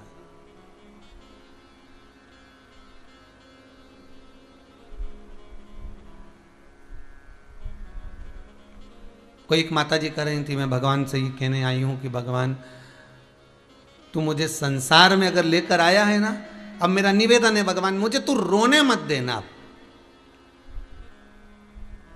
कोई माता जी कह रही थी कि हम तो इतने दुखी हो गए, हम भगवान से बस केवल इतना ही कहने आए हैं कि भगवान तू हमें रोने मत देना।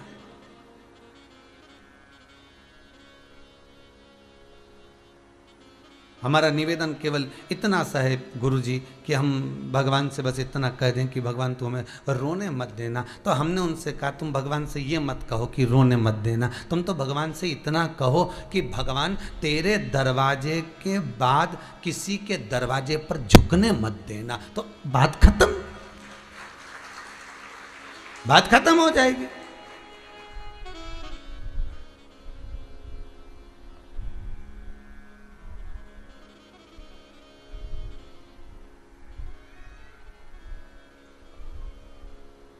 फिर क्या सोचना है? अगर हम इतना कह दें कि भगवान से हे शंभु, हे त्रिकालदर्शी, हे कैलाशी, हे अविनाशी, बस इतना सा निवेदन कि तेरे दरवाजे के बाद में किसी के दरवाजे पर झुकने मत देना। बस अगर झुकूं तो तेरे दरवाजे पर झुकूं। तो सीधी बात हो गई कि नेत्र में आंसू देगा ही नहीं, उसका जो हो गया, फिर क्या सोचे।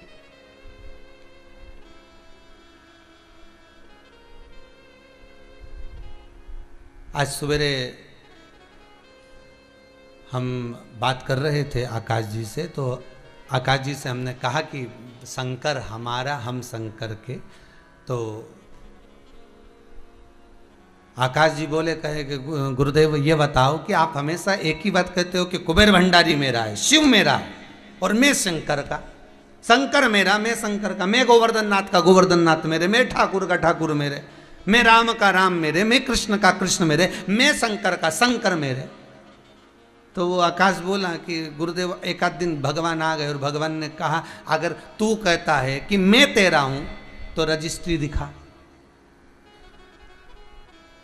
भगवान कह दे कि भाई किसी की भी कोई चीज है तो उसकी रजिस्ट्री तो होगी ना, उसका लिखा पढ़ी तो होगी ना। तो भगवान एक बार आकर कह दे। तो आकाश बोला, कहने गुरुदेव ये भगवान तुमसे कह दे आकर कि रजिस्ट्री दिखा। तो दिन भर छाती ठोक ठोक कर कहता है शंकर मेरा है, वो नंदी पर सवार करने वाला, त्रिशूल धारू डमरू धारी, वो मेरा है। और एक आध दिन भगवान आ गया और कह दे रजिस्ट्री दिखा। फिर कहां से दिखाओगे भाई? जमीन की तो रजिस्ट्री दिखा सकते हो, सब चीज़ों की रजिस्ट्री दिखा सकते हो। फिर एक मोबाइल खरीद के लाते हो तो उसका भी बिल दिखा सकते हो। एक अंगूठी बीठी जरा सा कपड़ा खरीद के लाओ तो उसका बिल दिखा सकते हो। कोई समय पे आके कह दे रुपट्टा कहाँ से लाए, तो अपन तो कह देंगे गुरु पूर्णिमा पे आया था। नहीं, जो सत्य है वो सत्य है कि गुरु पूर्णिमा पे आया था। तो इसकी रजिस्ट्री कहाँ है? तो चैनल पे देख ले, टीवी पे उसने उड़ाया था, उसका फोटो भी होगा रे, तो देख। तो दिखा। और एक आध दिन हम कहें भगवान से कि भगवान मेरा, शंकर मेरा, शंभु मेरा, कुबेर भंडारी मेरा, महाकाल मेरा, विश्वनाथ मेरा, छाती ठोक ठोक कर व्यासपीठ पे कहते हैं शंकर मेरा है। और एक आध दिन शिव जी ने आकर कह दिया अल्लाह रजिस्ट्री दिखा कि मैं तेरा कब। तब फिर क्या कहोगे? तो हमने कहा काश बस एक ही बात कह सकते हैं कि कब्जा कर रखा है, रजिस्ट्री नहीं। क्या करके रखा है? ये कब्जे का है। तो शंकर पे अगर रजिस्ट्री है तो पार्वती जी की है, शिव पर रजिस्ट्री है तो गणेश जी की है, कार्तिकेय की है, जया अभिषारा सामरीवारी दौतली और अशोक सुंदरी की है। अपनी क्या रजिस्ट्री? भगवान विष्णु और ब्रह्मा की। और अपने से कोई कह की रजिस्ट्री दिखाओ तो मतलब इतना ही तो कहेंगे कि हमने तो केवल कब्जा ही करा है, हमारे पास रजिस्ट्री नहीं है, हमने तो शिव पर कब्जा करा। और व्यक्ति कब्जा कब करता है? जब उसके दिल में बैठ जाए कि ये मेरा है और इसको छोड़ना नहीं है। फिर कब्जे की जगह कौन छोड़े? फिर कहीं कहा जाए नगर निगम वाला, नगर पालिका वाला, चलो छोड़ो। 80 साल हो गए, कब्जा है, पट्टे है। तो पट्टे से क्या होता है? भले कुछ भी हो, नहीं निकलूंगी, नहीं निकलना। फिर कब्जा तो कब्जा ही है। तो शिव पर भी हमको भजन में, कीर्तन में, स्मरण में, भजन कीर्तन स्मरण में, नाम जाप में भगवान को अपना बनाने के लिए बस दिल से एक बार शंकर पर कब्जा करना पड़ेगा। और वो भजन के बल पर हो सकता है। हमारे पास कुछ नहीं दिखाने के लिए, हमारे पास ऊपर जाने के बाद भी हम सारी रजिस्ट्री यहीं छोड़ के जाएंगे। तुम्हारा मन पड़े तो भले ले जाना, जमीन जायदाद प्रॉपर्टी सब यहीं छोड़ना है। भले कितना जोरदार फ्रिज लिया हो 12,000 का, एसी का रूम, डनलप का गद्दा, ये सब जितना पेने हैं सब यहीं छोड़ना है। आखिरी में तो केवल जाना है बस ऐसे। कपड़े भी अच्छे अच्छे पहनाएंगे पर ऊपर से सफेद कलर का डाल जाएंगे, लाल कलर का सफेद, बस यही कपड़ा रे।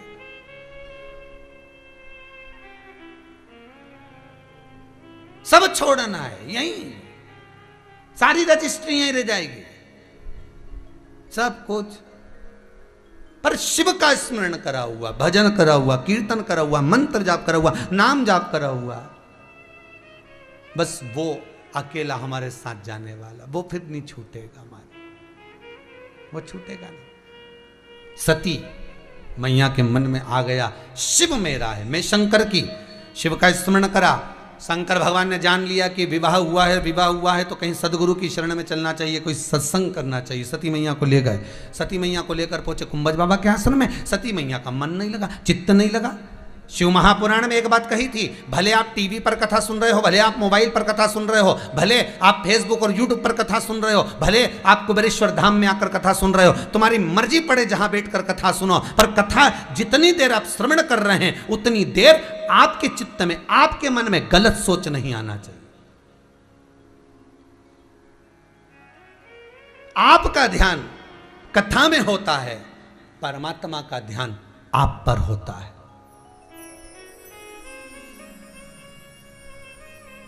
परमात्मा का ध्यान।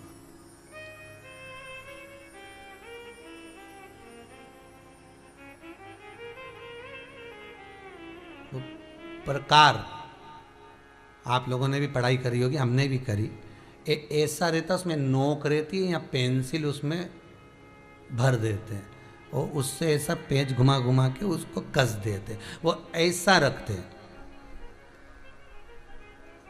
कॉपी पर ऐसा रखा जाता, फिर उसको ऐसा घुमाते घुमाते कि नहीं घुमाते?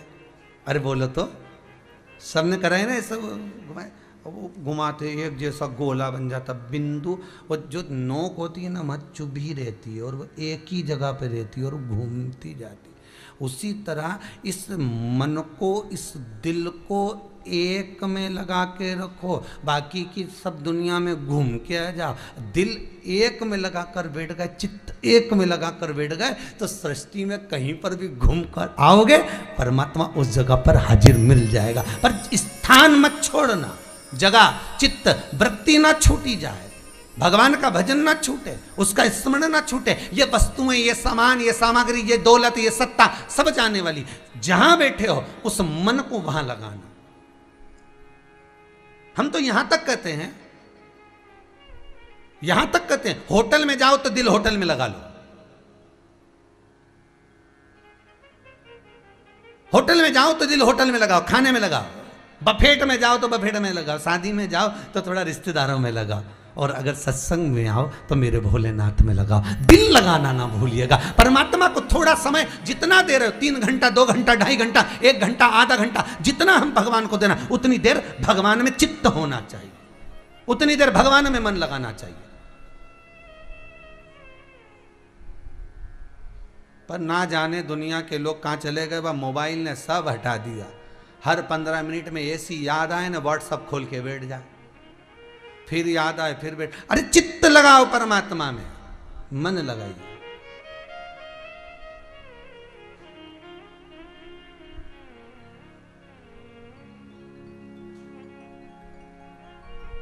अगर दिल भोलेनाथ से लगाया होता, फिर दुनिया में कहीं ठोकरे तू खाया ना होता। दिल लगाया हो तो सही, उस शंभु से, उस शंकर से, उस परमात्मा से। एक बार चित्तवृत्ति अगर परमात्मा से लग जाए, फिर नहीं सोचना, फिर नहीं डालना, कहां जाओगे?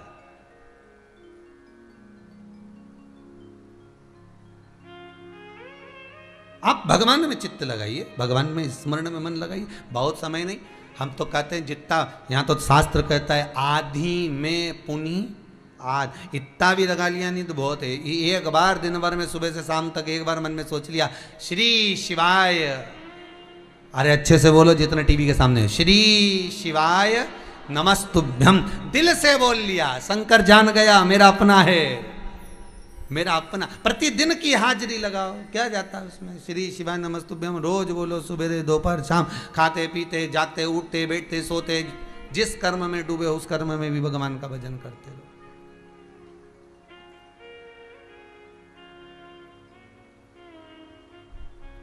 और फिर दुनिया के लोग अगर डराएं तो कोई बात नहीं, अपन को ऐसी कोई बात भी नहीं है। वो कोई रोक के बताए, कोई टोक के बताए, अभी पाला नहीं पड़ाए, भोले बाबा से मेरी प्रीत ना छूटेगी, भोले बाबा से मेरी प्रीत जो लगी हुई है, ये मन जो चित्तवृत्ति रमी हुई, तो यहाँ पर सती मैया कुंभज बाबा के आश्रम में पहुंच गई, मन नहीं लगा, उनका चित्त नहीं लगा, उनके मन में आया बताओ विवाह करने के बाद लेकर भी कहाँ आए, तो कुंभज ऋषि के आश्रम में आए। अरे इससे बढ़कर सौभाग्य और क्या चाहिए, विवाह होने के बाद कहीं शिवपुराण की कथा सुनने को मिल जाए, विवाह होने के बाद में कहीं पति के साथ बैठकर पूजन करने का मौका मिल जाए, सत्संग करने का मौका मिल जाए, संकीर्तन करने का मौका मिल जाए। इसलिए हिंदू धर्म की रीति है, घर में बहू आती है तो पति के साथ उसको सत्यनारायण जी की कथा में बिठाया जाता है। सबसे पहला काम यही कराया जाता है कि पूजन में बिठाओ जोड़े से दोनों को।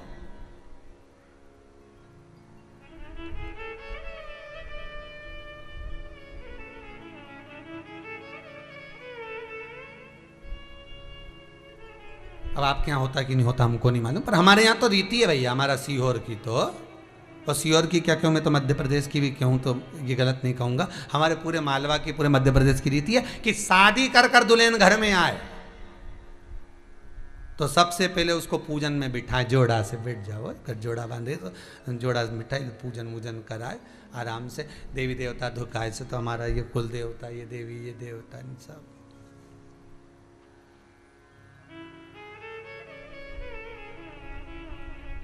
अब इससे ये भी मालूम पड़ता है कि जो कन्या आई है उसके संस्कार कैसे हैं, उसके संस्कार कैसे हैं। मेरे को द्वारका की कथा याद आ गई। द्वारका में एक सास अपनी बहू को 3 दिन की कथा के बाद चौथे दिन बुला ली, बेटा अब तेरी छुट्टी लग गई है, 3 दिन बैंक की छुट्टी है, 4 दिन की कथा गुरुजी की हो गई है, 3 दिन बचे हैं, तू यहाँ आ जा द्वारका। अब बहू को जाना पड़ा, द्वारका आ गई वो। सास ने ध्वजा उत्सव रखा, ध्वजा चढ़ती है द्वारका जी में, तो ध्वजा चढ़ाने का उत्सव रखा। आज उसकी ध्वजा चढ़ना थी और ये बहू भी आ गई थी। अब सास बहू से कह रही, बेटा तुम जल्दी तैयार हो जाना और तुम घर की बहू हो और तुम्हें वो डलिया में और वो ध्वजा लेके और चलना है, द्वारकाधीश को ध्वजा चढ़ेगी। अब वो तो होटल से बाहर नहीं निकले। अब माता जी आके बोली, गुरुदेव वहाँ पर टाइम पे पहुँचना है, ध्वजा चढ़ना है। पंडित जी का फोन आ गया है, पंडा जी का, ध्वजा चढ़ना है द्वारकानाथ की, और ये बहू तो तैयार ना हो। तो कहा कोई बात नहीं, हो जाएगी, समय निकले, आधा घंटा हो गया, 1 घंटा हो गया, 2 घंटा हो गया, 3 घंटा हो गया, 4 घंटा हो गया। सास ने बस केवल इतना कहा कि ये ध्वजा लेकर चलना, चलो ध्वजा चढ़ेगी। बहू बोली, मुझे ये ढोंग प्रपंच पसंद नहीं, मैं होटल से बाहर नहीं निकलूंगी। वो तो इन्होंने 25 बार फोन करा था इसलिए आ गई, नहीं तो मैं आती भी नहीं। 3 दिन तो छुट्टी मिली थी मुझे नौकरी से, सर्विस से, और यहाँ आऊंगी मैं। सास आंखों में आंसू भरी, गुरुदेव हमने कहा तुमसे बोल दिया ना उसने कि उसकी रुचि नहीं है, तो अब छोड़ दो। अब ये द्वारकानाथ जाने और इसकी रुचि जाने, सही है कि गलत है। व्यक्ति को अगर किसी व्यक्ति को समझा रहे हो, ज्ञान दे रहे हो, समझाने का प्रयास कर रहे हो, जब व्यक्ति नहीं समझ रहा, मंदोदरी ने रावण को कितना समझाया, विभीषण ने रावण को कितना समझाया, कितना पढ़ा लिखा रावण था जो अपना सिर काट काट कर भगवान को दे दिया, तप साधना में लगा रहा, विद्वत्ता में पूर्ण था, ज्ञान में पूर्ण था, कोई ऐसी कमी नहीं थी रावण में कि कुछ रह गई हो। बस एक कमी थी लंकाधिपति रावण में कि सुनता नहीं था और अहंकार प्रबल था।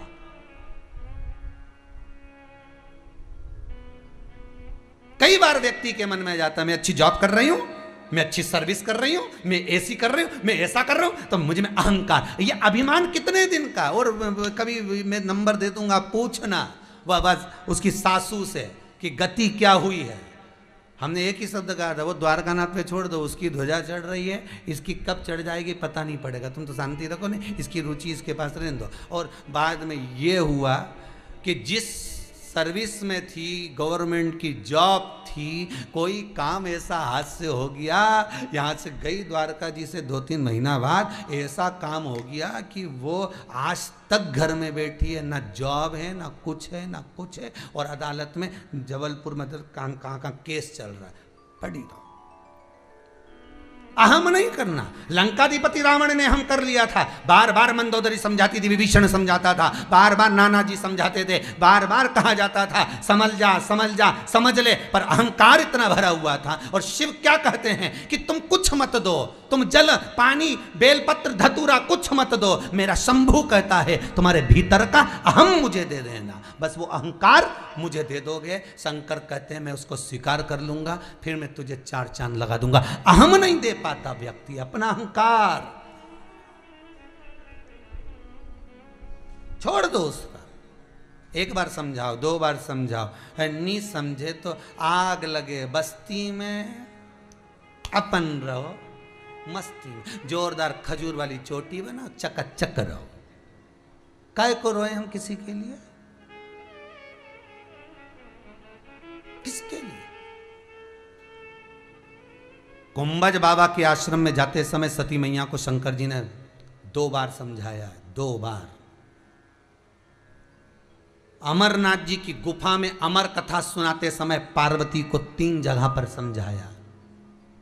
देखिए कथा कितनी सुंदर कर रही है, समझने वाला व्यक्ति समझ सकता है। 2 बार माता सती को शिव ने समझाया, सती सुनो, कुंभज बाबा के आश्रम में जा रही हो, सुनिए, बाबा के आश्रम में जाओ तो प्रणाम करना गुरुदेव को जी। ऐसा कोई पति नहीं होता स्टेज पर पहली बार जब जयमाला होती है, ऐसा कोई पति नहीं होता जो अपने घर के बड़ों को देखकर अपनी पत्नी से नहीं कहता हो कि प्रणाम कर लो, ये मेरे दादाजी हैं, ये मेरे काका जी हैं, ये मेरे नाना जी हैं। भले वो आँख दिखाए जगदम्बा, भले वो आँख दिखाए, मैं झुकूं कैसे, भले वो आँख, पर इसका फर्ज देखो, इसके संस्कार देखो, वो कहता है मेरे नाना जी हैं। अब फर्ज किसका है? उसका, कि झुक के प्रणाम कर ले बेटा। नर कपड़न से डरत है, नरक पड़न से नहीं।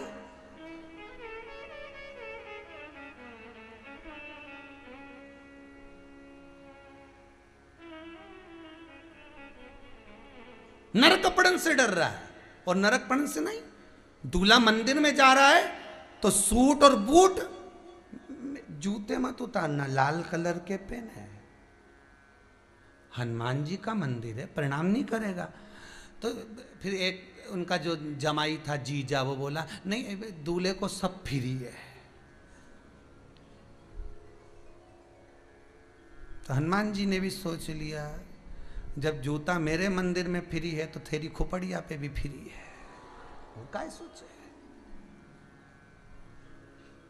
तो अंदर पहन के पहनिया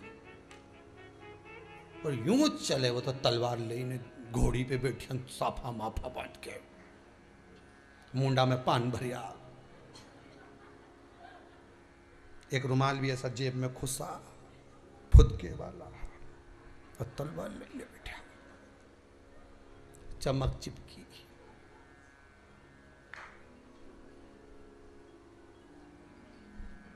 और मुस्कुराया तो पान टपकी गया।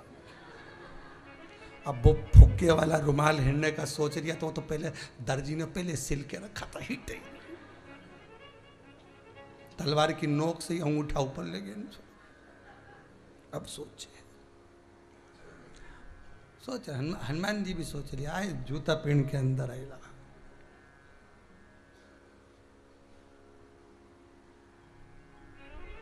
भगवान शंभु भोलानाथ, जय हो प्रभु।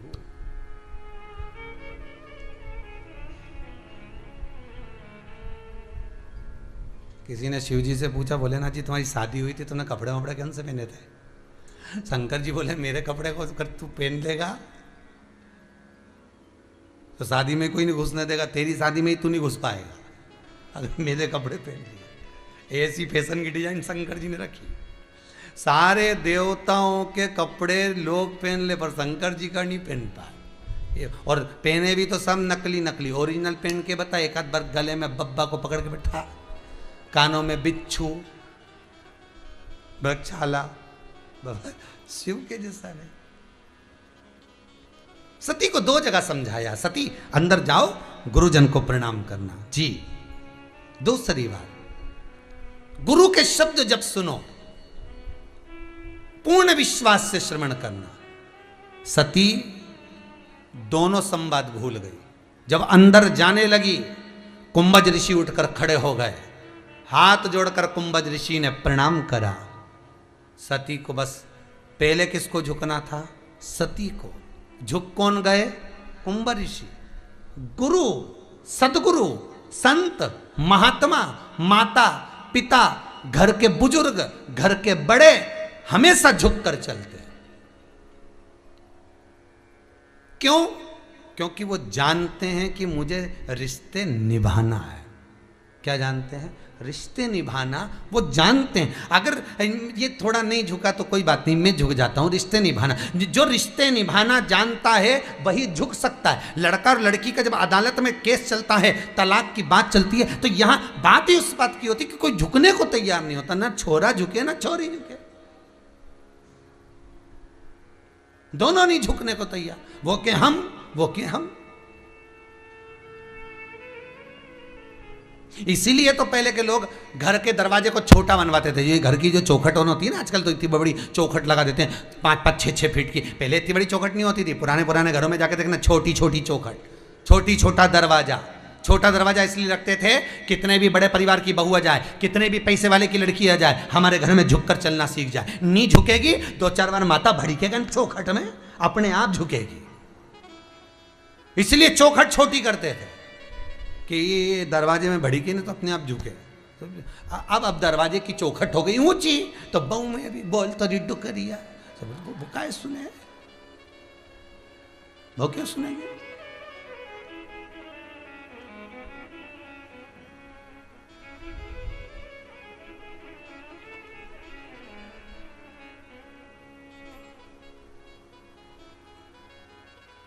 बस सती जैसे ही अंदर गई, कुंभज बाबा ने प्रणाम कर लिया, क्योंकि वो बड़े हैं, उनको आता है आदर कैसे करना है। झुकने में कुछ नहीं जाता।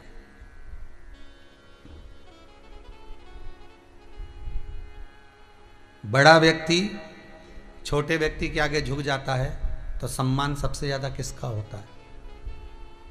छोटे का होगा। दुनिया के लोग कहेंगे कैसा बेवकूफ है, इसमें इतनी अक्ल नहीं है, इतने बड़े व्यक्ति से पांव पड़वा रहा है, इतने बड़े व्यक्ति से, इसमें अकल कब आएगी? भले उस बड़े व्यक्ति ने प्रणाम कर लिया, भले उसने नमन कर लिया। कुंभज ऋषि ने हाथ जोड़कर प्रणाम करा, आइए प्रभु पधारिए। तो सती के मन में अहंकार आ गया कि ये कुंभज ऋषि, ये गुरु, अगर कथा बाचने वाला हमको प्रणाम कर रहा है तो कथा क्या सुनाएगा? कथा बाचने वाला कथा सुनने वाले को हमेशा प्रणाम करता है। इस व्यासपीठ पर क्या दुनिया के जितने कथाकार जब व्यासपीठ पर बैठते हैं तो सबसे पहले आपको नमन करते हैं, क्योंकि श्रोता हो आप। वक्ता से बड़ा श्रोता होता है, कथा बाचने से बड़ा सुनने वाला होता है। क्यों? क्योंकि सुनने वाला जमीन पर बैठता है। जो जमीन पर बैठता है वो जमींदार कहलाता है। आप सब जमींदार हो। कथा बाचने वाला 4 पाई की चौकी पर बैठता है, इसलिए बेचारा चौकीदार कहलाता है। जमींदार बड़ा कि चौकीदार बड़ा? जमींदार इसलिए बड़ा, उसकी मर्जी, बैठा तो बैठा चल दिया। जमींदार की मर्जी, जेब में से निकाल के मल भी लिया। जमींदार तो जमींदार। भजन आया तो फटकी भी दे ली। जैसे गुरुजी बोले हार हार, निपटा भी, वो तो जमींदार। और चौकीदार तो बेचारा एक जैसा चढ़ के जो बैठा है 4 पाई की चौकी पर, जब तक कथा पूरी नहीं हो जाए तब तक उतर ही नहीं सकता। भले तुम जाओ आओ ने घूम फिर के वापस बैठ जाओ, पर चौकीदार तो चौकीदार। उसी तरह वक्ता और श्रोता में अंतर होता है। श्रोता बड़ा होता है, वक्ता छोटा होता है। क्यों? क्योंकि वो जो कह रहा है, वो जो दे रहा है, आप अगर ग्रहण कर लोगे जिंदगी सवर जाएगी। आपने अपनी जिंदगी में उतार लिया। लाखों लोग कथा श्रवण करते हैं, करोड़ों लोग कथा श्रवण करते हैं। इतनी जनता में जितने लोग कथा श्रवण कर रहे हैं, इन करोड़ों लोगों में से, लाखों लोगों में से अगर 2 लोग भी कथा को अपनी जिंदगी में उतार लेते हैं तो वक्ता की जिंदगी तो यूं ही सार्थक हो जाती है। उसको दक्षिणा की जरूरत नहीं पड़ती, उसका जीवन सार्थक हो गया। कोई घर तो संवर गया, कोई परिवार तो सुधर गया, कोई रिश्ते तो सुधर गए, कोई संबंध, कोई नाते बिगड़ने से पहले संवर तो गए। आज पूरी दुनिया में अहंकार छाया हुआ है। मैं लोग भी कह देते हैं मेरा समय आन दे तब बताऊंगा, आन दे मेरा समय तब दिखाऊंगा, बताऊंगा। और छाती में दर्द हो गया, हॉस्पिटल ले गए, डॉक्टर ने कह दिया समय आ गया। तब समझ में आया कि समय ऐसे आता है। समय का कोई ठिकाना है क्या? ठिकाना है समय का? अरे साथ देती नहीं ये किसी का, क्या भरोसा है इस जिंदगी का। इस जीवन का क्या ठिकाना है? दे ना दे, रो रो के जीवन निकाल रहे। अच्छे बढ़िया रोटी वोटी खाओ, सब्जी वब्जी बढ़िया जोरदार। अब तो बारिश चालू हो गई, बढ़िया जोरदार हरी हरी सब्जी मिल रही है, जोरदार बना बना के खाओ, चकाचक रहो। जिंदगी का क्या ठिकाना है? और परिवार वालों से भी कह दो, शंकर जी की कथा सुनूंगी 2 बजे से 5 बजे तक, छेड़ना मत, मुझे परेशान मत करना, चुपचाप बैठ। पोता पोती सबको कह दो यहाँ आके बैठ जाओ, बैठो यहाँ मेरे बाजू में, कथा सुनो, चित्त रमे जहां मन जहां रमे।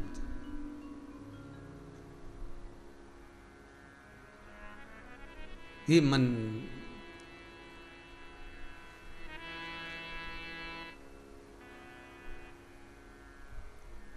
ईमानदारी की बात कहें ना, सत्यता के भाव को अगर कहें तो ये हृदय, दिल, एक एक धड़कन बस अगर बार बार सोचती है तो यही सोचती है कि कभी केदारनाथ चले जाऊं, कभी काशी चले जाऊं, कभी उज्जैनी चले जाऊं, कभी ओमकारेश्वर चले जाऊं। पर ये कई करूं, ये कोरोना है ना, जाने ही नहीं दे। या कोरोना के चक्कर में ना तो काशी जा पाऊँ, ना केदार, ना बीच में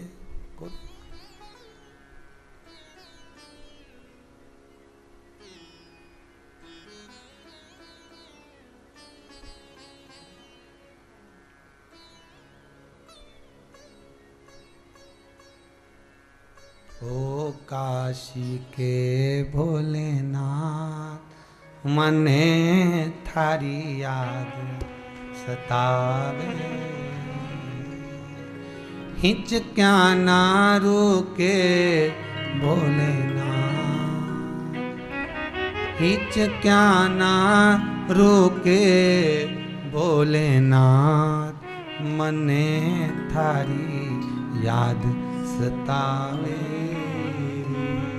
बस ये चित्त, ये वृत्ति उस परमात्मा में लगी, उस भगवान के पावन चरणों में रमी जाए, हर पल, हर घड़ी, हर क्षण।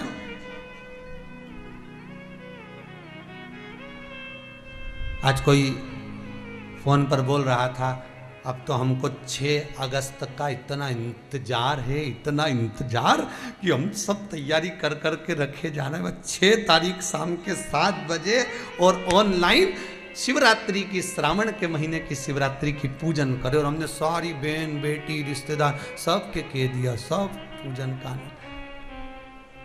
अब विचार करिए, कितनी ललकता, कितनी उत्सुकता, कितना उमंग आपको उस शंकर से मिलने का है।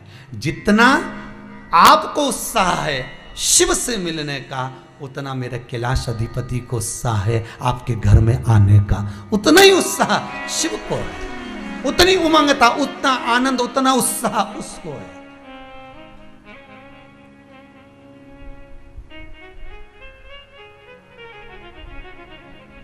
उतनी उमंगता उसको है। सती मैया अंदर गई, मन में अहंकार आ गया। ये जब प्रणाम कर रहे हैं तो मुझे नमन कर रहे हैं तो क्या कथा सुनाएंगे? कथा में बेटी विश्वास नहीं हुआ। शिव जी ने 2 ही चीज बोली थी, एक प्रणाम करना, दूसरा कथा पर विश्वास करना।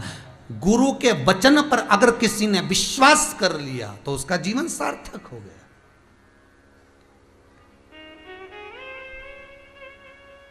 वचन पर विश्वास।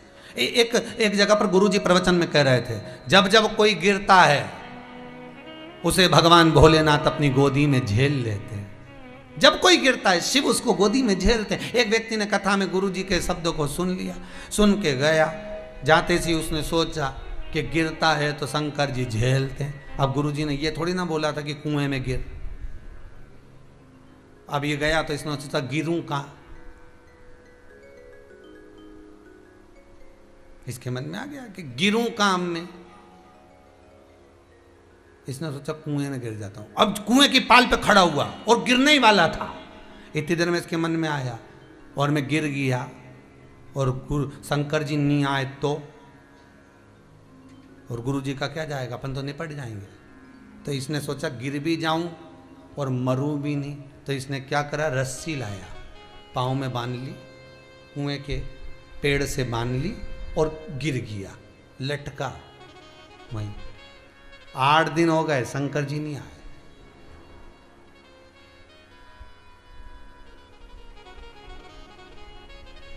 एक व्यक्ति पानी पीने आया, कहीं बाहर का होगा, कहीं बाहर का। पानी पीने आए तो इसने देखा व्यक्ति लटक रहा है, तो इसने रस्सी को खींचा, बेचारा मर जाएगा। खींचना नहीं, गुरुजी ने कहा था जब कोई गिरता है तो शंकर जी झेलते हैं। तो क्या तेरे गुरुजी ने ऐसा बोला था? हाँ। तो उसने सोचा कि ऐसा बोला था तो मैं भी गिर के देख लेता हूं। अब इसके पास तो रस्सी थी नहीं, बड़ के पेड़ की डालियां लाया, उसको लपेट के पाँव में और कूद गया। कूदा, इसकी बड़ के पेड़ की डाली कमजोर, 2 घंटे 3 घंटे में वो टूटने लगी। वो व्यक्ति जैसी डाली टूटी नीचे गिरने लगा तो शंकर जी ने उसको गोदी में झेल लिया। शिव ने गोदी में जैसे ही झेला तो ये 8 दिन का टंगा हुआ ये कह रहा है हम तो 8 दिन से लटके, हमें नहीं झेलोगे। शंकर भगवान बोले तुझे तो यमराज झेलेगा, मैं नहीं झेलूं तुझे। अरे मूर्ख, विचार कर, इसने तेरे वचन पर विश्वास करा और कहा ऐसे गिरोगे तो भगवान झेलेगा। तेरे वचन पर विश्वास करा और लटक गया और मैं मिल गया। और तू गुरु के वचन पर विश्वास नहीं कर पाया, अंत में विचार करा गिर गया और मर गया। तो गिर के तो देखता है, गिर के तो देखता।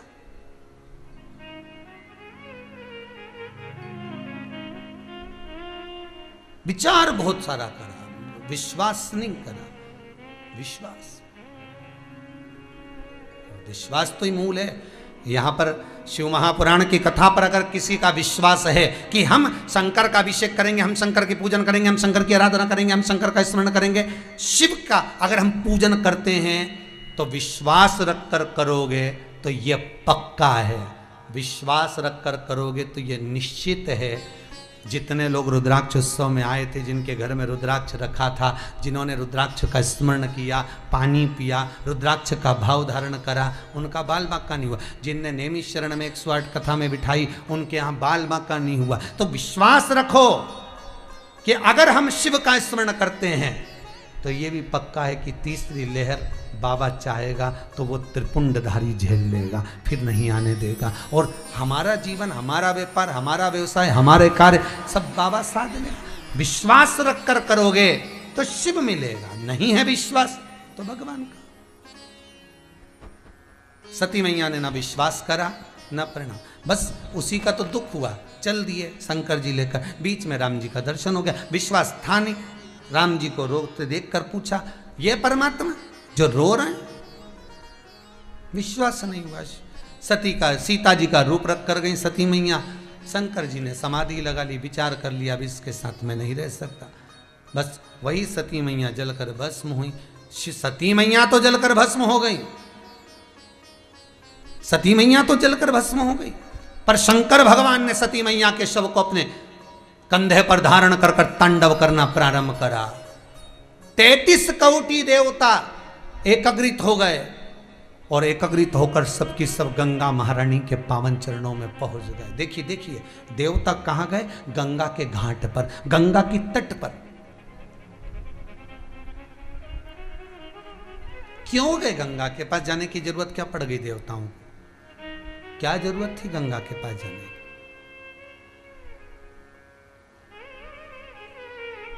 किसी ने पूछा भगवान विष्णु और भगवान ब्रह्मा को क्या जरूरत पड़ गई गंगा के घाट पर जाने की? तो कहा गंगा के घाट पर इसलिए गए हैं कि गंगा से पूछना है कि तू शिव की जटा में रहती है, शंकर के विवेक में बुद्धि में क्या चल रहा है?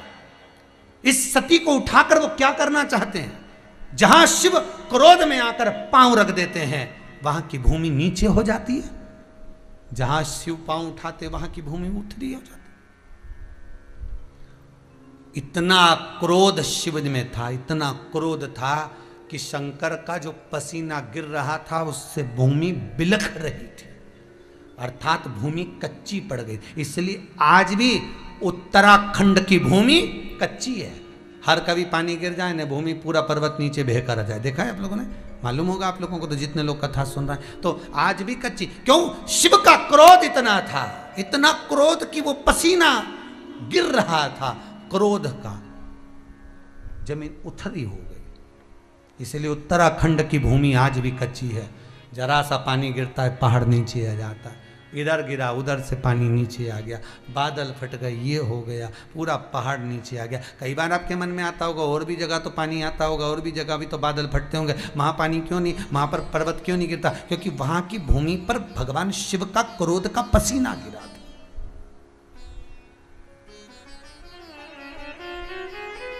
गंगा जी से पूछा।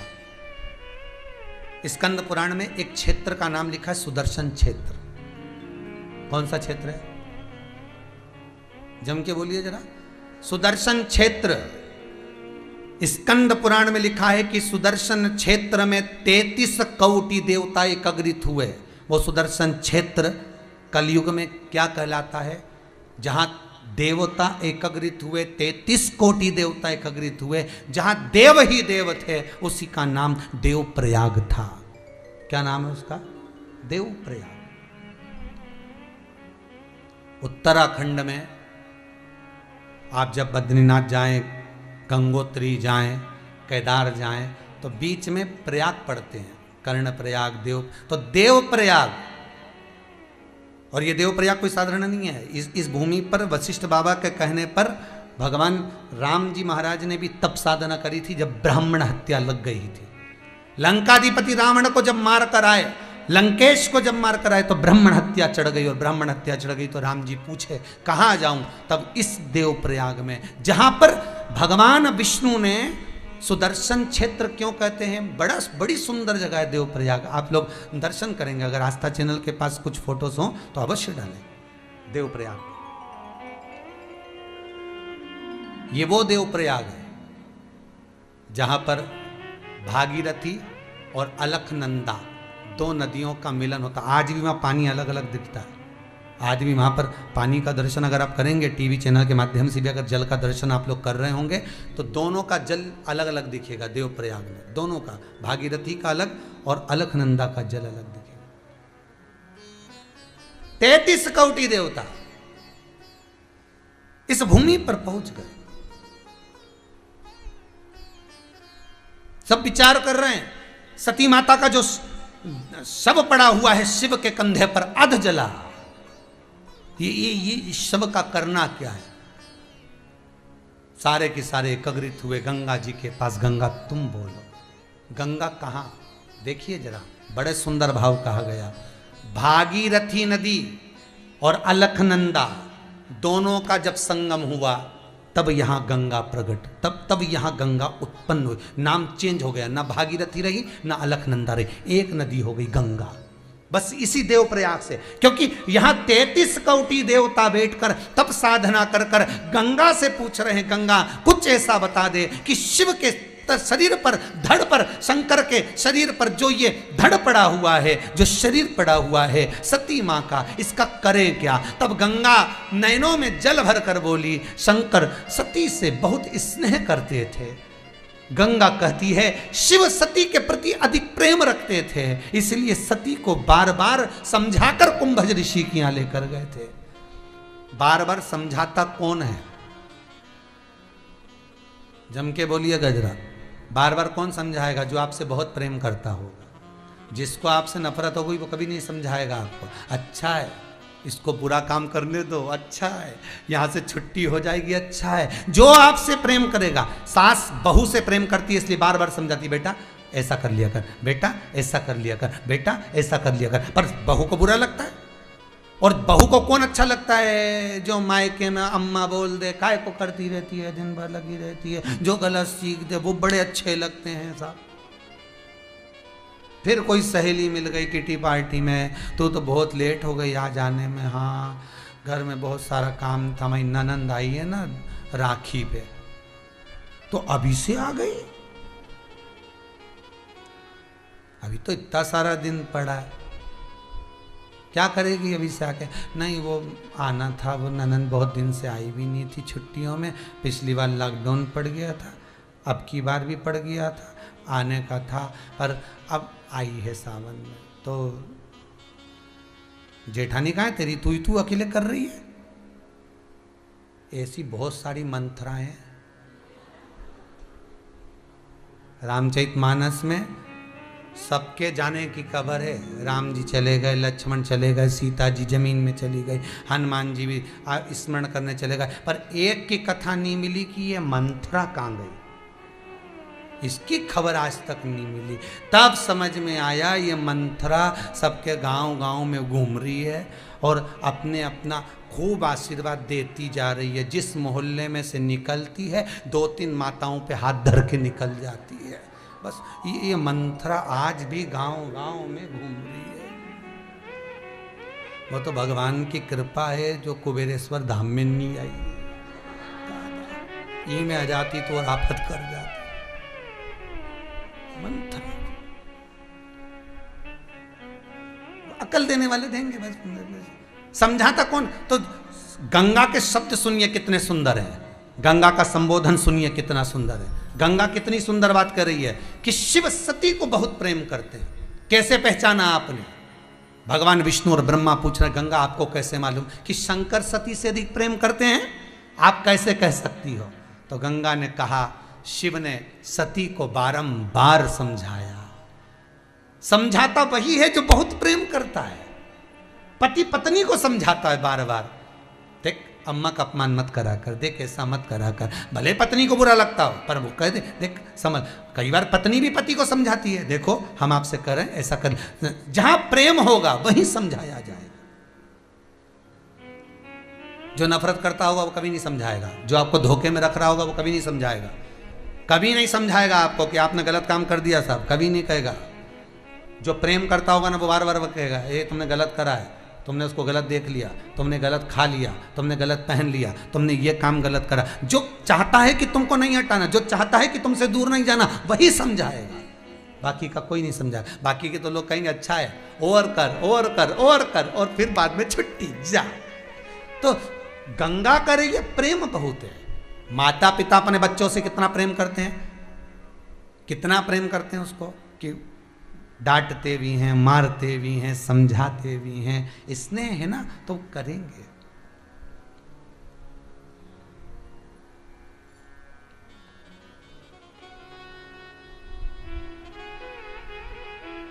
स्नेह तो किया जाएगा।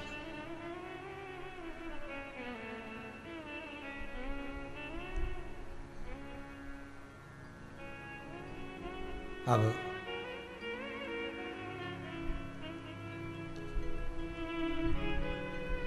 स्नेह बहुत था।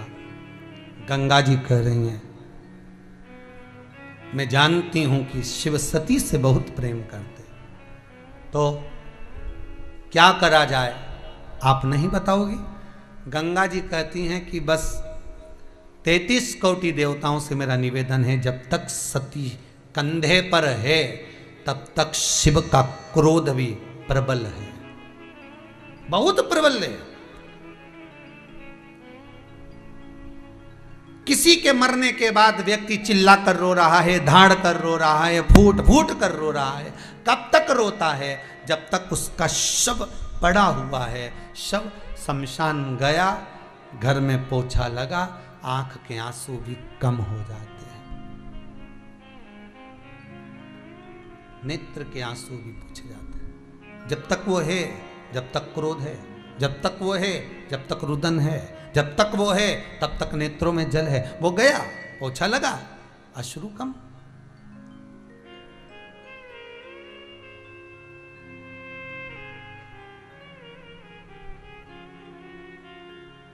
नहीं ना शुरू समाप्त। बस गंगा जी ने कहा एक काम हो सकता है, सती को उठा लिया जाए। अब ब्रह्मा जी बोले सती को उठाना कोई सरल है? सती को उठाना कोई सरल है? दुनिया में केवल एक ही तो चीज है, सती का सातित्व, जिसको डिगाना कठिन है। सती का सातित्व, केवल सती का सातित्व नहीं दिख सकता तो फिर सती को छूना ही मुश्किल है, बहुत मुश्किल।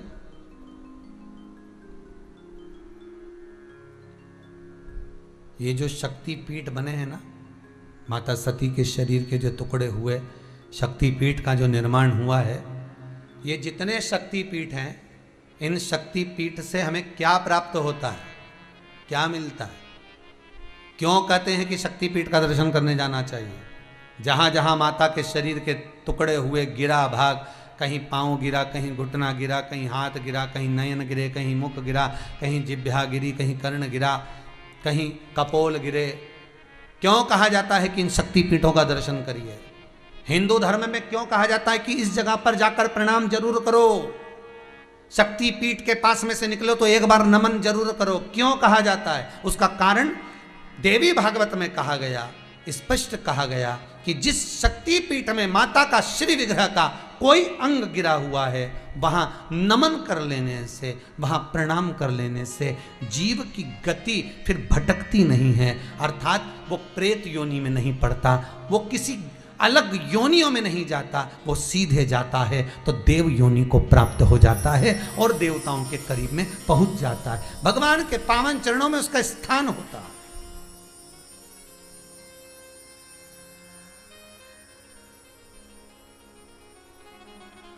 शक्तिपीठ का दर्शन कर लेने पर शिव का बड़ा स्नेही हो जाता है।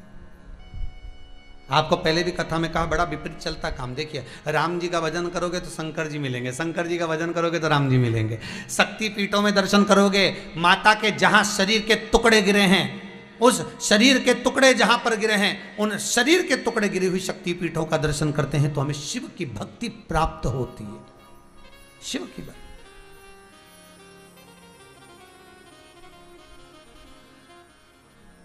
देवप्रयाग की वो धरा जहां पर भागीरथी अलखनंदा का मिलन हो रहा है, ये वो जगह भी है जहां पर, ये तो कथा पहले की, उसके बाद में जो कथा आई है ना महाराज तीर्था वाली, तो उसमें राम जी के ऊपर जो ब्रह्म हत्या का दोष लगा, तो इसी भागीरथी और अलखनंदा के पास में पहुंचकर राम जी महाराज ने तप साधना करी, तप किया, और उस तप का बल, उस तप साधना का बल इतना प्रबल था कि राम जी महाराज स्वयं वशिष्ठ बाबा उनको ज्ञान उपदेश देकर उस भागीरथी और उस अलखनंदा का सुंदर सुंदर चरित्रों का स्मरण कराते रहे। 33 कोटि देवता विराजमान हो गए देव प्रयाग में, अर्थात देवता ही देवता यहां आकर बस गए। तो यहां सब ने मिलकर एक ही बात कहा कि यह सती को उठाना है, गंगा कह रही है। सती, अब सती को उठा कौन सकता है?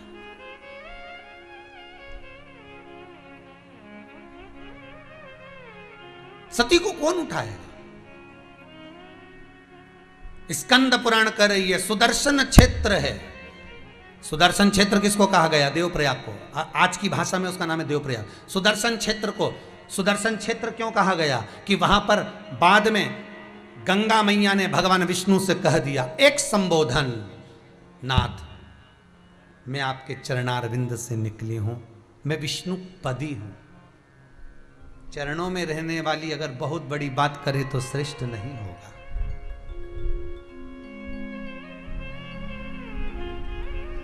चरणों में रहने वाली अगर बात करे तो श्रेष्ठ नहीं होगा। अगर कोई बहुत छोटी सी दासी, बहुत छोटी सी सेविका और अपने मालिक को ज्ञान उपदेश दे तो यह कहाँ की बात होगी, कहाँ तक ज्ञान उपदेश। तो मैं आपके चरणों से निकली हूं, मैं विष्णुपदी हूं। गंगा जी का एक नाम है विष्णुपदी। मैं आपके चरणों से निकली हूं, मैं आपके चरणों से प्रकट हुई हूं, मैं आपके चरणों से निकली हूं। और अगर मैं कुछ बोलूं तो बुरा लगेगा, अच्छा नहीं लगेगा, पर मेरा कहना है सती उठ नहीं सकती। तब गंगा कहती है एक काम हो सकता है, माता के शरीर के टुकड़े कर दिए जाएं, टुकड़े गिर जाएंगे। शिव जो तांडव कर रहे हैं, शिव जो नृत्य कर रहे हैं, उस समय पर उनके चलने पर वो टुकड़े नीचे टपकेंगे, गिरेंगे। तो क्या करा जाए? भगवान विष्णु से कहा आप सुदर्शन उठा लीजिए। ये सुदर्शन क्षेत्र में देवप्रयाग में भगवान विष्णु ने अपना सुदर्शन उठाया था। अगर आज भी आप लोगों के मन में कभी भाव आए और आप लोग बद्रीनाथ जाएं, केदारनाथ जाएं, तो सुदर्शन क्षेत्र का दर्शन अवश्य करिए। महाराज उस देवप्रयाग में कुछ देर रुकिए। जहां राम जी महाराज ने बैठकर तप साधना करी थी वो स्थान आज भी है। राम जी के बैठने से वो आसन पर, उस पत्थर पर आज भी निशान बने हुए हैं मेरे राम जी के, मेरे राघव जी के बैठने के। उसका दर्शन करिए देवप्रयाग में। गाड़ी वाले से कह दिया करो देवप्रयाग में थोड़ा गाड़ी रोकिए। यहां पर गंगा नाम पड़ा है मेरी भागीरथी का, अलखनंदा और भागीरथी का संगम हुआ है। यहां गंगा नाम पड़ा है। ये अविरल बहने वाली गंगा नाम लेकर यहीं से जाए। रखो,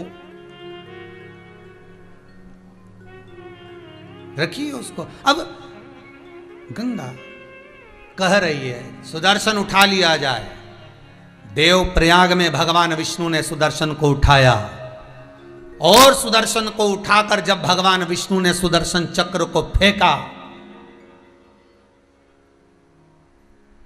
सती मैया के शरीर के टुकड़े टुकड़े हो गए।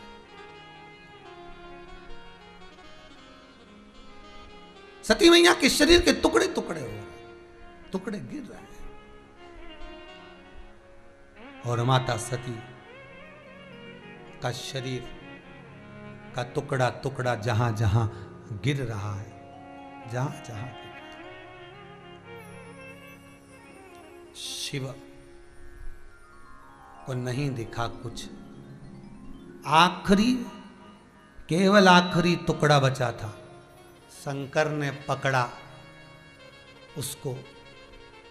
भगवान विष्णु ने गंगा जी से पूछा, गंगा ये शरीर का टुकड़ा छूटता नहीं शिव के हाथ से।